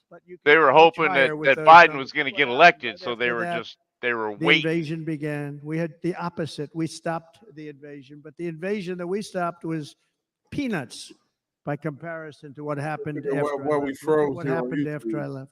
They took over our country. There we go. We ended all catch and release. We shut down asylum fraud. We stopped human trafficking and forged historic agreements to keep illegal aliens on foreign soil. We want them to stay on their soil. Under the Trump administration, if you came in illegally, you were apprehended immediately and you were deported. You went right back. The current administration terminated every single one of those great Trump policies that I put in place to seal the border. I wanted a seal border. Again, come in, but come in legally. You know how unfair it is? So many people, hundreds of thousands of people, have been working for years to come into our country. And now they see these people pour into our country at levels that are unprecedented. It's so unfair. And we're not going to do it. We're not going to stand for it. They suspended wall construction, ended remain in Mexico. We had a policy, remain in Mexico. You think that was easy to get from the Mexican government? But I said, you must give it to us. If you don't give it to us, there will be repercussions. And they gave it to us, but not easy. Canceled our Safe Third agreements, demolished Title 42, implemented nationwide catch and release. That's catch and release, where we catch them and release them into our country. We catch them and release them into Mexico. There's a slight difference. And took 93, this is the previous administration, 93 executive actions to throw open our border to the world. The entire world is pouring into our country because of this very foolish administration. The greatest invasion in history is taking place right here in our country. They are coming in from every corner of the earth, not just from South America, but from Africa, Asia, the Middle East. They're coming from everywhere. They're coming at levels that we've never seen before. It is an invasion indeed, and this administration does absolutely nothing to stop them. They're coming from prisons. They're coming from jails. They're coming from mental institutions and insane asylums. You know, the press is always on me because I say this. Has anyone seen Silence of the Lambs?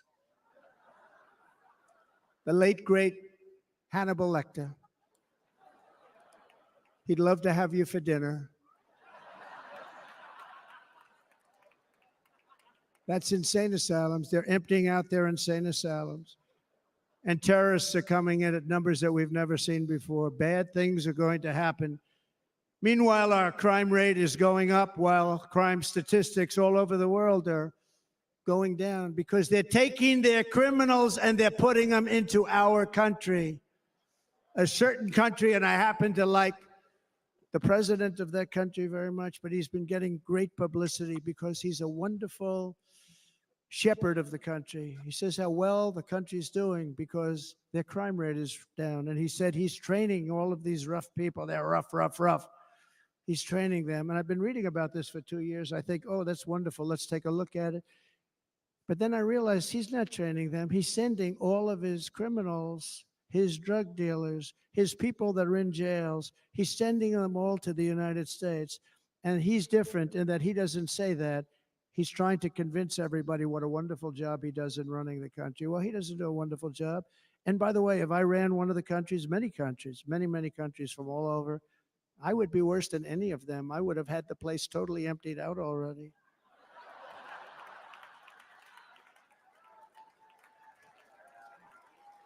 But we become a dumping ground for the rest of the world, which is laughing at us. They think we're stupid.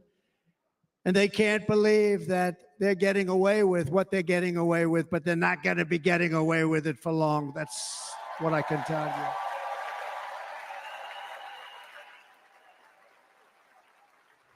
In Venezuela, Caracas, high crime. Caracas, Venezuela, really a dangerous place, but not anymore.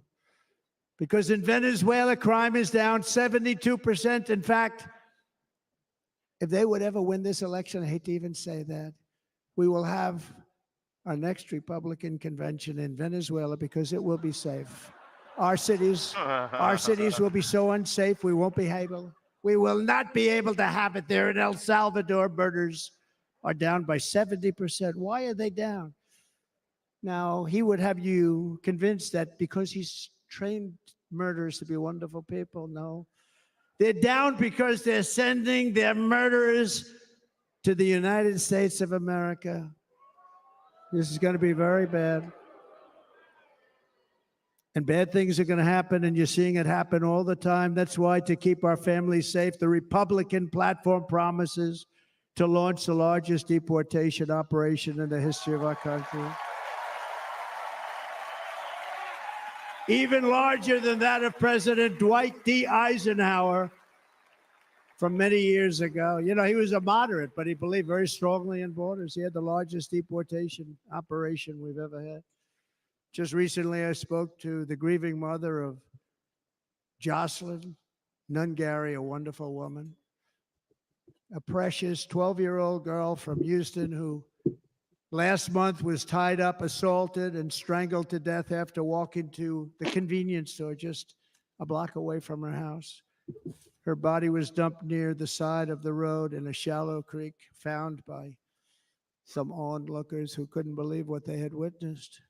Charged with Jocelyn's heinous murder are 2 illegal aliens from Venezuela who came across our border, were in custody, and were then released into the country by this horrible, horrible administration that we have right now. I also met recently with the heartbroken mother and sister of Rachel Morin. Rachel was a 37-year-old mom of 5 beautiful children who was brutally raped and murdered while out on a run. She wanted to keep herself in good shape. It was very important to her. She was murdered. The monster responsible first killed another woman in El Salvador before he was led into America by the White House. This White House let them in. He then attacked a 9-year-old girl and her mother in a home invasion in Los Angeles before murdering Rachel in Maryland. Traveled all throughout the country, doing tremendous damage. Rachel's mother will never be the same. I spent time with her. She will never be the same. I've also met with the wonderful family of Laken Riley, the brilliant 22-year-old nursing student. She was so proud of being first in her class, who was out for a jog on the campus of the University of Georgia when she was assaulted, beaten, and horrifically killed. Yet another American life was stolen by a criminal alien set free by this administration. And these were incredible people we're talking about. These were incredible people who died. Tonight, America, this is my vow. I will not let these killers and criminals into our country.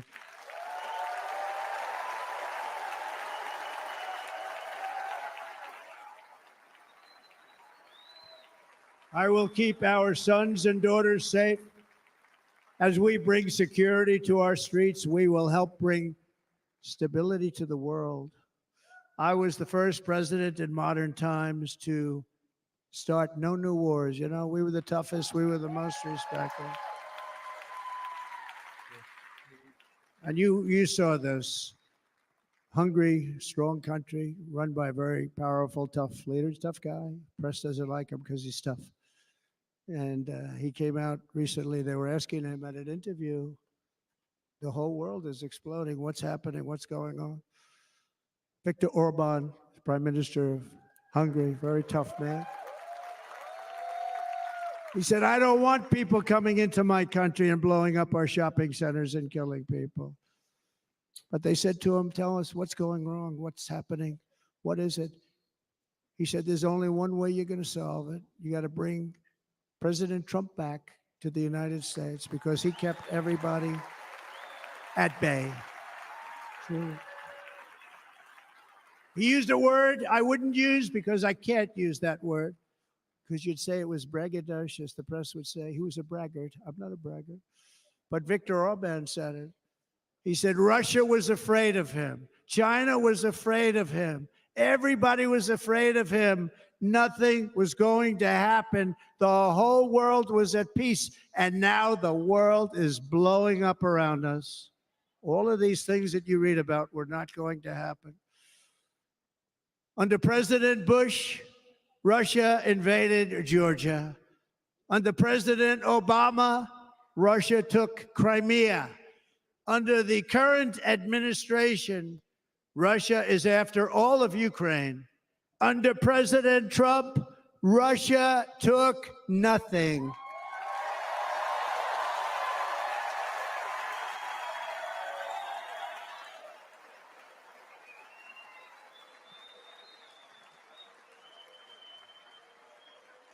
We defeated 100% of ISIS in Syria and Iraq, something that was said to take 5 years, sir. It'll take 5 years, sir. We did it in a matter of a couple of months. We have a great military. Our military is not woke. It's just some of the fools on top that are woke. Yup.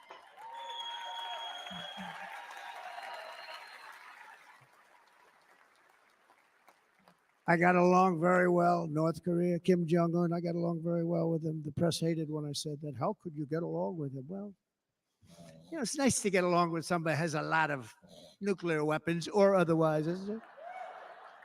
See, in the old days, they'd say, that's a wonderful thing. Now they say, how could you possibly do that? But no, I got along with them, and we stopped the missile launches from North Korea. Now North Korea is acting up again, but when we get back, I get along with them. He'd like to see me back, too. I think he misses me, if you want to know the truth. Our opponents inherited a world at peace and turned it into a planet of war. We're in a planet of war. Look at that attack on Israel. Look at what's happening with Ukraine. The cities are just bombed out. How can people live like that where buildings, massive buildings, are falling to the ground?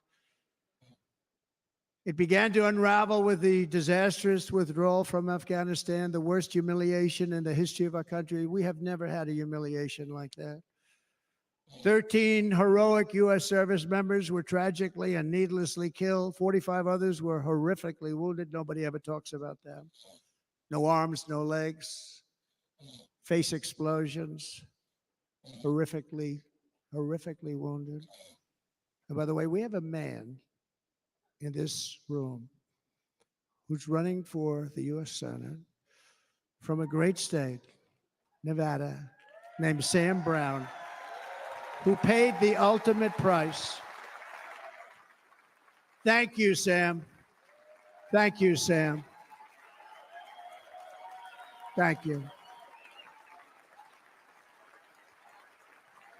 He paid the biggest price probably ever paid by anybody that is running for office, and I think he's going to do great. He's running against a person that is not good, not respected, a total lightweight. But Sam, I think, paid really, we were talking about it with some of the senators that are working so hard for Sam, but he paid the biggest price of any senator ever to run for the Senate. I don't think anybody's ever what he did. He was a real hero, a really great person, and he's running, and I hope that everybody gets out and votes for Sam Brown.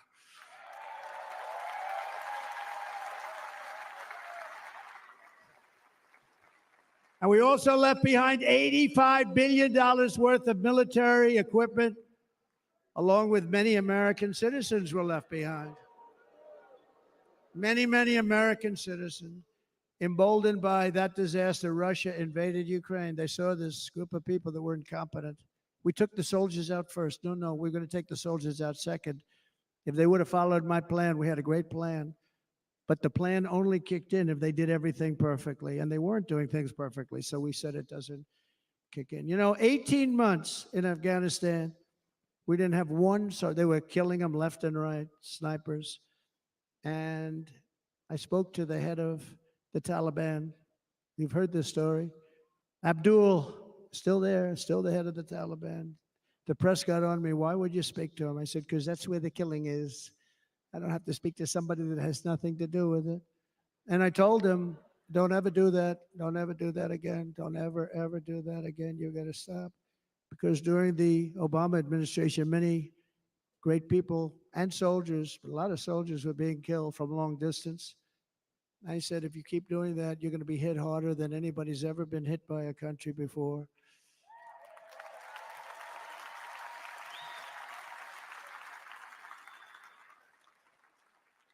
And he said, I understand, Your Excellency. He called me Your Excellency. Story I heard is that I wonder if he threw calls down the other a guy Your satellite Excellency. photo of the dude's house. The other guy gave him everything. I mean, what kind of a walked out deal of the was that? room. He walked out, gave him everything. Do you know that right now Afghanistan is one of the largest sellers of weapons in the world? They're selling the brand new, beautiful weapons that we gave them. But think of it. He actually said to me, but why do you show me a picture of my home? I said, you'll have to ask your people or one of your wives. There it is. But he could figure it out. And for 18 months, we had not one attack on an American soldier by the Taliban. 18 months.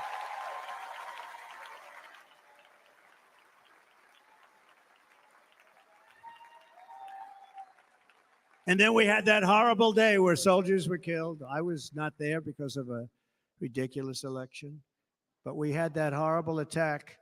And they also gave up Bagram, one of the biggest bases anywhere in the world, air bases anywhere in the world, the longest runways, most powerful, hardened, thickened runways.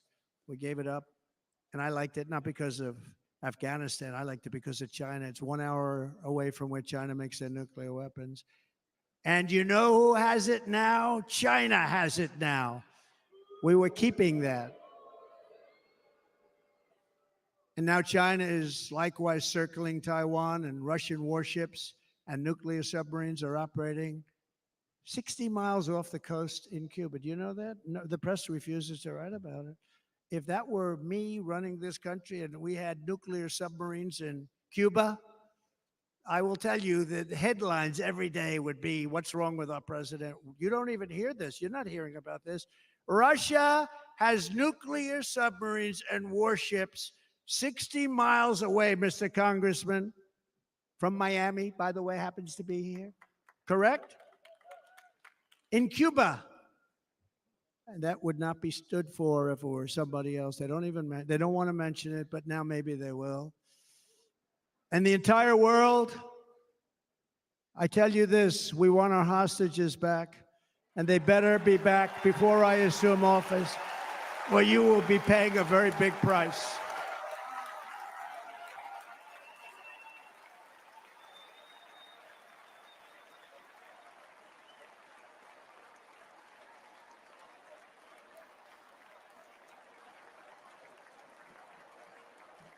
With our victory in November, the years of war, weakness, and chaos will be over. I don't have wars. I had no wars other than ISIS, which I defeated, but that was a war that was started. We had no wars. I could stop wars with a telephone call. I could stop wars with just a telephone call. If properly stated, it would never start. We will replenish our military and build an Iron Dome missile defense system to ensure that no enemy can strike our homeland. And this great Iron Dome will be built entirely in the USA. We're going to build it in the USA. And Wisconsin, just like I gave you that massive ship contract, and you're doing a very nice job, Governor, right? Thank you, Governor. And they're doing a great job. In fact, I had a little design change, and we gave them a tremendous for essentially what we used to call destroyers. These are now the most beautiful. They look like yachts. I said, we have to take the bow and we have to make it a little nicer and a little point at the top instead of a flat nose. And the people at the shipyard said, this guy sort of knows what he's doing. We have most beautiful ships, right, Governor? And everybody's sitting over there. And it was a big contract that everybody wanted. I gave it to Wisconsin, but we're going to have a lot of that built right here in the state of Wisconsin and all other states. Israel has an Iron Dome. They have a missile defense system. 342 missiles were shot into Israel, and only one got through a little bit. It was badly wounded. It fell to the ground, but most of them are. And Ronald Reagan wanted this many years ago, but we really didn't have the technology many years ago. Remember, they called it Starship, spaceship, anything to mock him. But he was a very good president, very, very good. But now we have unbelievable technology. And why should other countries have this and we don't? No, we're going to build an Iron Dome over our country, and we're going to be sure that nothing can come and harm our people. And again, from an economic development standpoint, we're going to make it all right here. No more sending it out to other countries in order to help. It's America first. America first. We will unleash the power of American innovation. And as we do, we will soon be on the verge of finding the cures to cancer, Alzheimer's disease, and many other diseases. We're going to get to the bottom of it.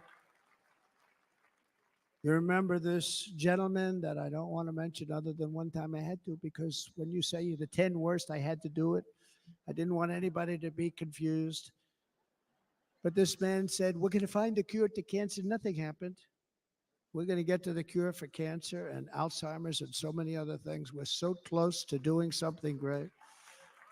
but we need a leader that will let it be done. We will not have men playing in women's sports. That will end immediately. Whoop.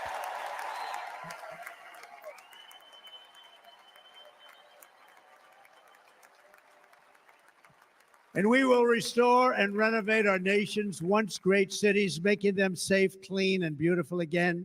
And that includes our nation's capital, which is a horrible killing field. So many things. They leave from Wisconsin, they go to look at the Washington Monument, they end up getting stabbed, killed, or shot.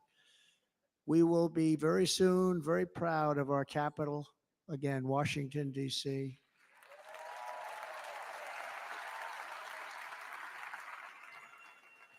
America is on the cusp of a new golden age, but we will have the courage to seize it. We're going to take it. We're going to make it a current. We're going to bring this into a golden age like never seen before. Remember this, China wants to do it. Japan wants to do it. All of these countries want to do it. We have to produce massive amounts of energy if we're going to produce the new.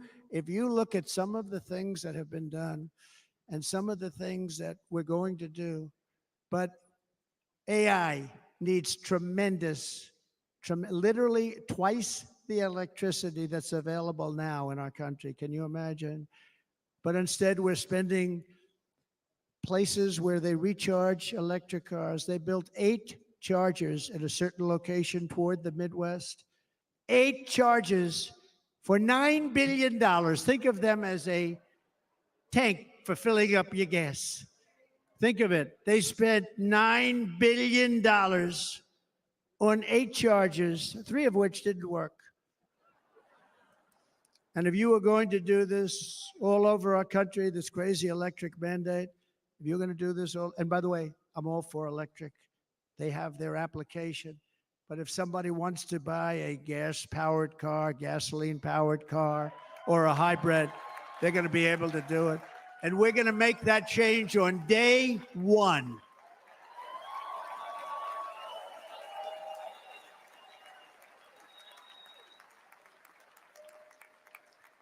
So to conclude, just a few short days ago, my journey with you nearly ended. We know that. And yet, here we are tonight, all gathered together, talking about the future, promise, and a total renewal of a thing we love very much. It's called America. We live in a world of miracles. None of us knows God's plan or where life's adventure will take us. I want to thank Franklin Graham for being here tonight. He's an outstanding man. He wrote me a note recently. I have a lot of respect for him.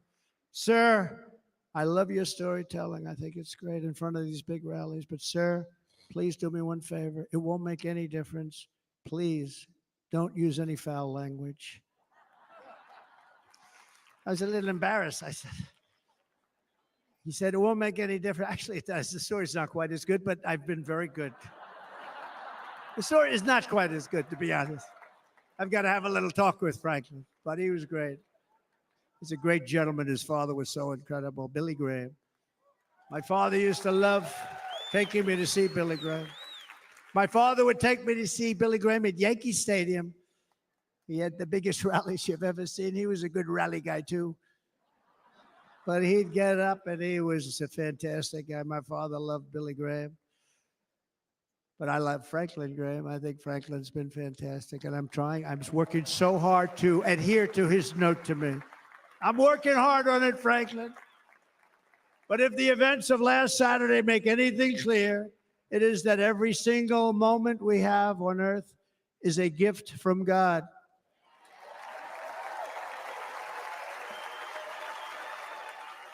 We have to make the most of every day for the people and for the country that we love. The attacker in Pennsylvania wanted to stop our movement, but the truth is the movement has never been about me. It has always been about you. It's your movement. It's the biggest movement in the history of our country by far. Can't be stopped. It can't be stopped. It has always been about the hardworking, patriotic citizens of America. For too long, our nation has settled for too little. We settled for too little. We've given everything to other nations, to other people. You have been told to lower your expectations and to accept less for your families. I am here tonight with the opposite message. Your expectations are not big enough. Not big enough. It is time to start expecting and demanding the best leadership in the world, leadership that is bold, dynamic, relentless, and fearless. We can do that. We are Americans. Ambition is our heritage. Greatness is our birthright. But as long as our energies are spent fighting each other, our destiny will remain out of reach. And that's not acceptable. We must instead take that energy and use it to realize our country's true potential and write our own thrilling chapter of the American story. We can do it together. We will unite. We are going to come together, and success will bring us together.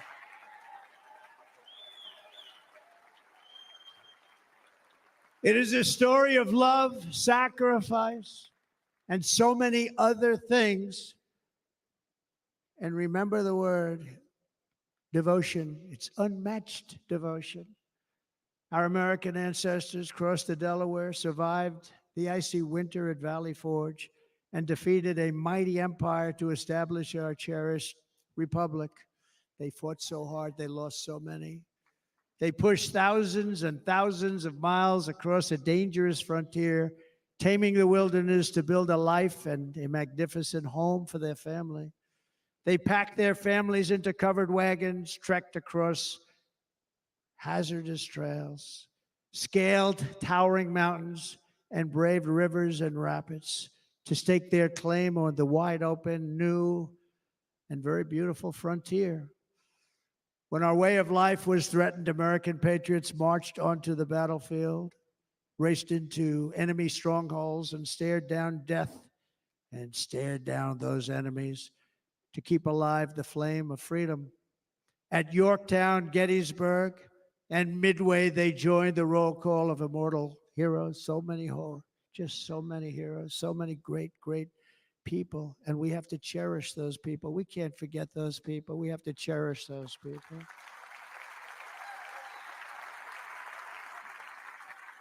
And building monuments to those great people is a good thing, not a bad thing. They saved our country. No challenge was too much. No hardship was too great. No enemy was too fierce.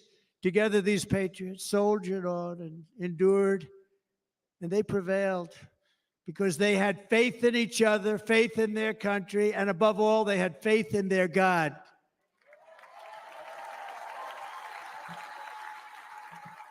Just like our ancestors, we must now come together, rise above past differences. Any disagreements have to be put aside and go forward, united as one people, one nation, pledging allegiance to one great, beautiful, I think it's so beautiful, American flag. Tonight, I ask for your partnership, for your support, and I am humbly asking for your vote. I want your vote. Going to make our country great again. Every day I will strive to honor the trust you have placed in me, and I will never, ever let you down. I promise that. I will never let you down. To all of the forgotten men and women who have been neglected, abandoned, and left behind, you will be forgotten no longer. We will press forward, and together we will win, win, win.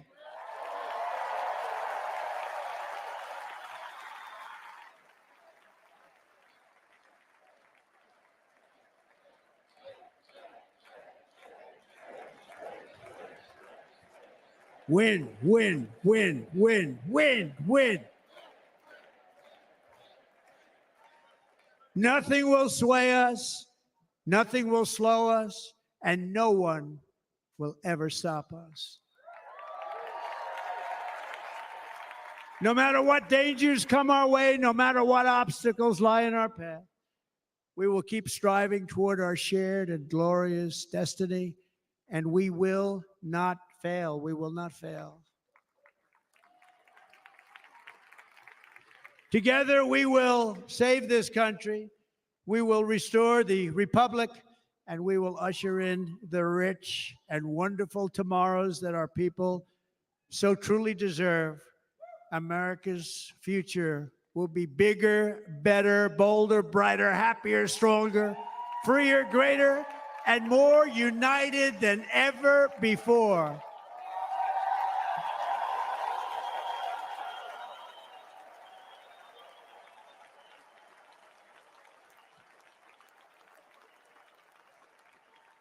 And quite simply put, we will very quickly make America great again. Thank you very much. Thank you very much, Wisconsin. God bless you. God bless you, Wisconsin, and God bless the United States of America, our great country. Thank you very much, everybody. Thank you.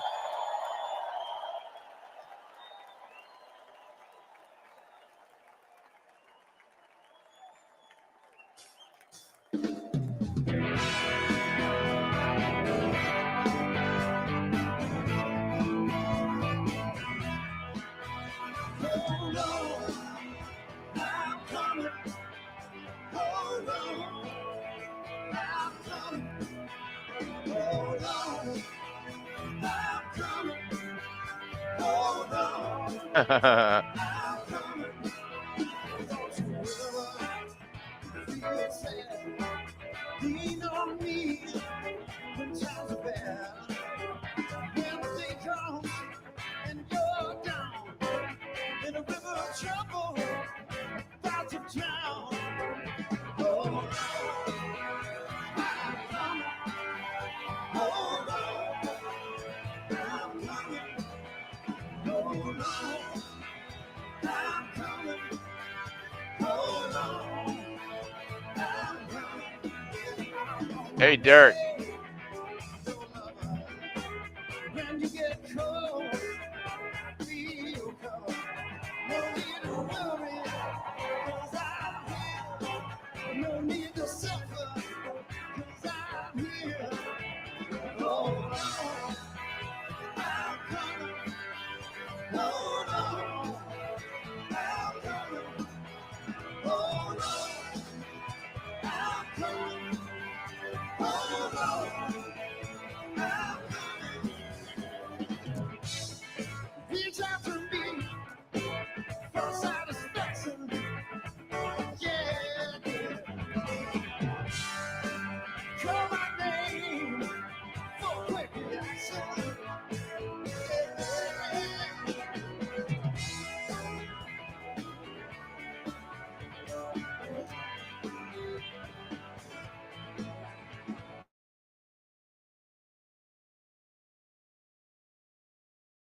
All right, everybody. Due to technical difficulties beyond our control, we seem to have lost our host, but that's all right. I am going to end this stream. Good night, everybody. Thank you, everybody. Don't forget to like and subscribe. I'll see you later.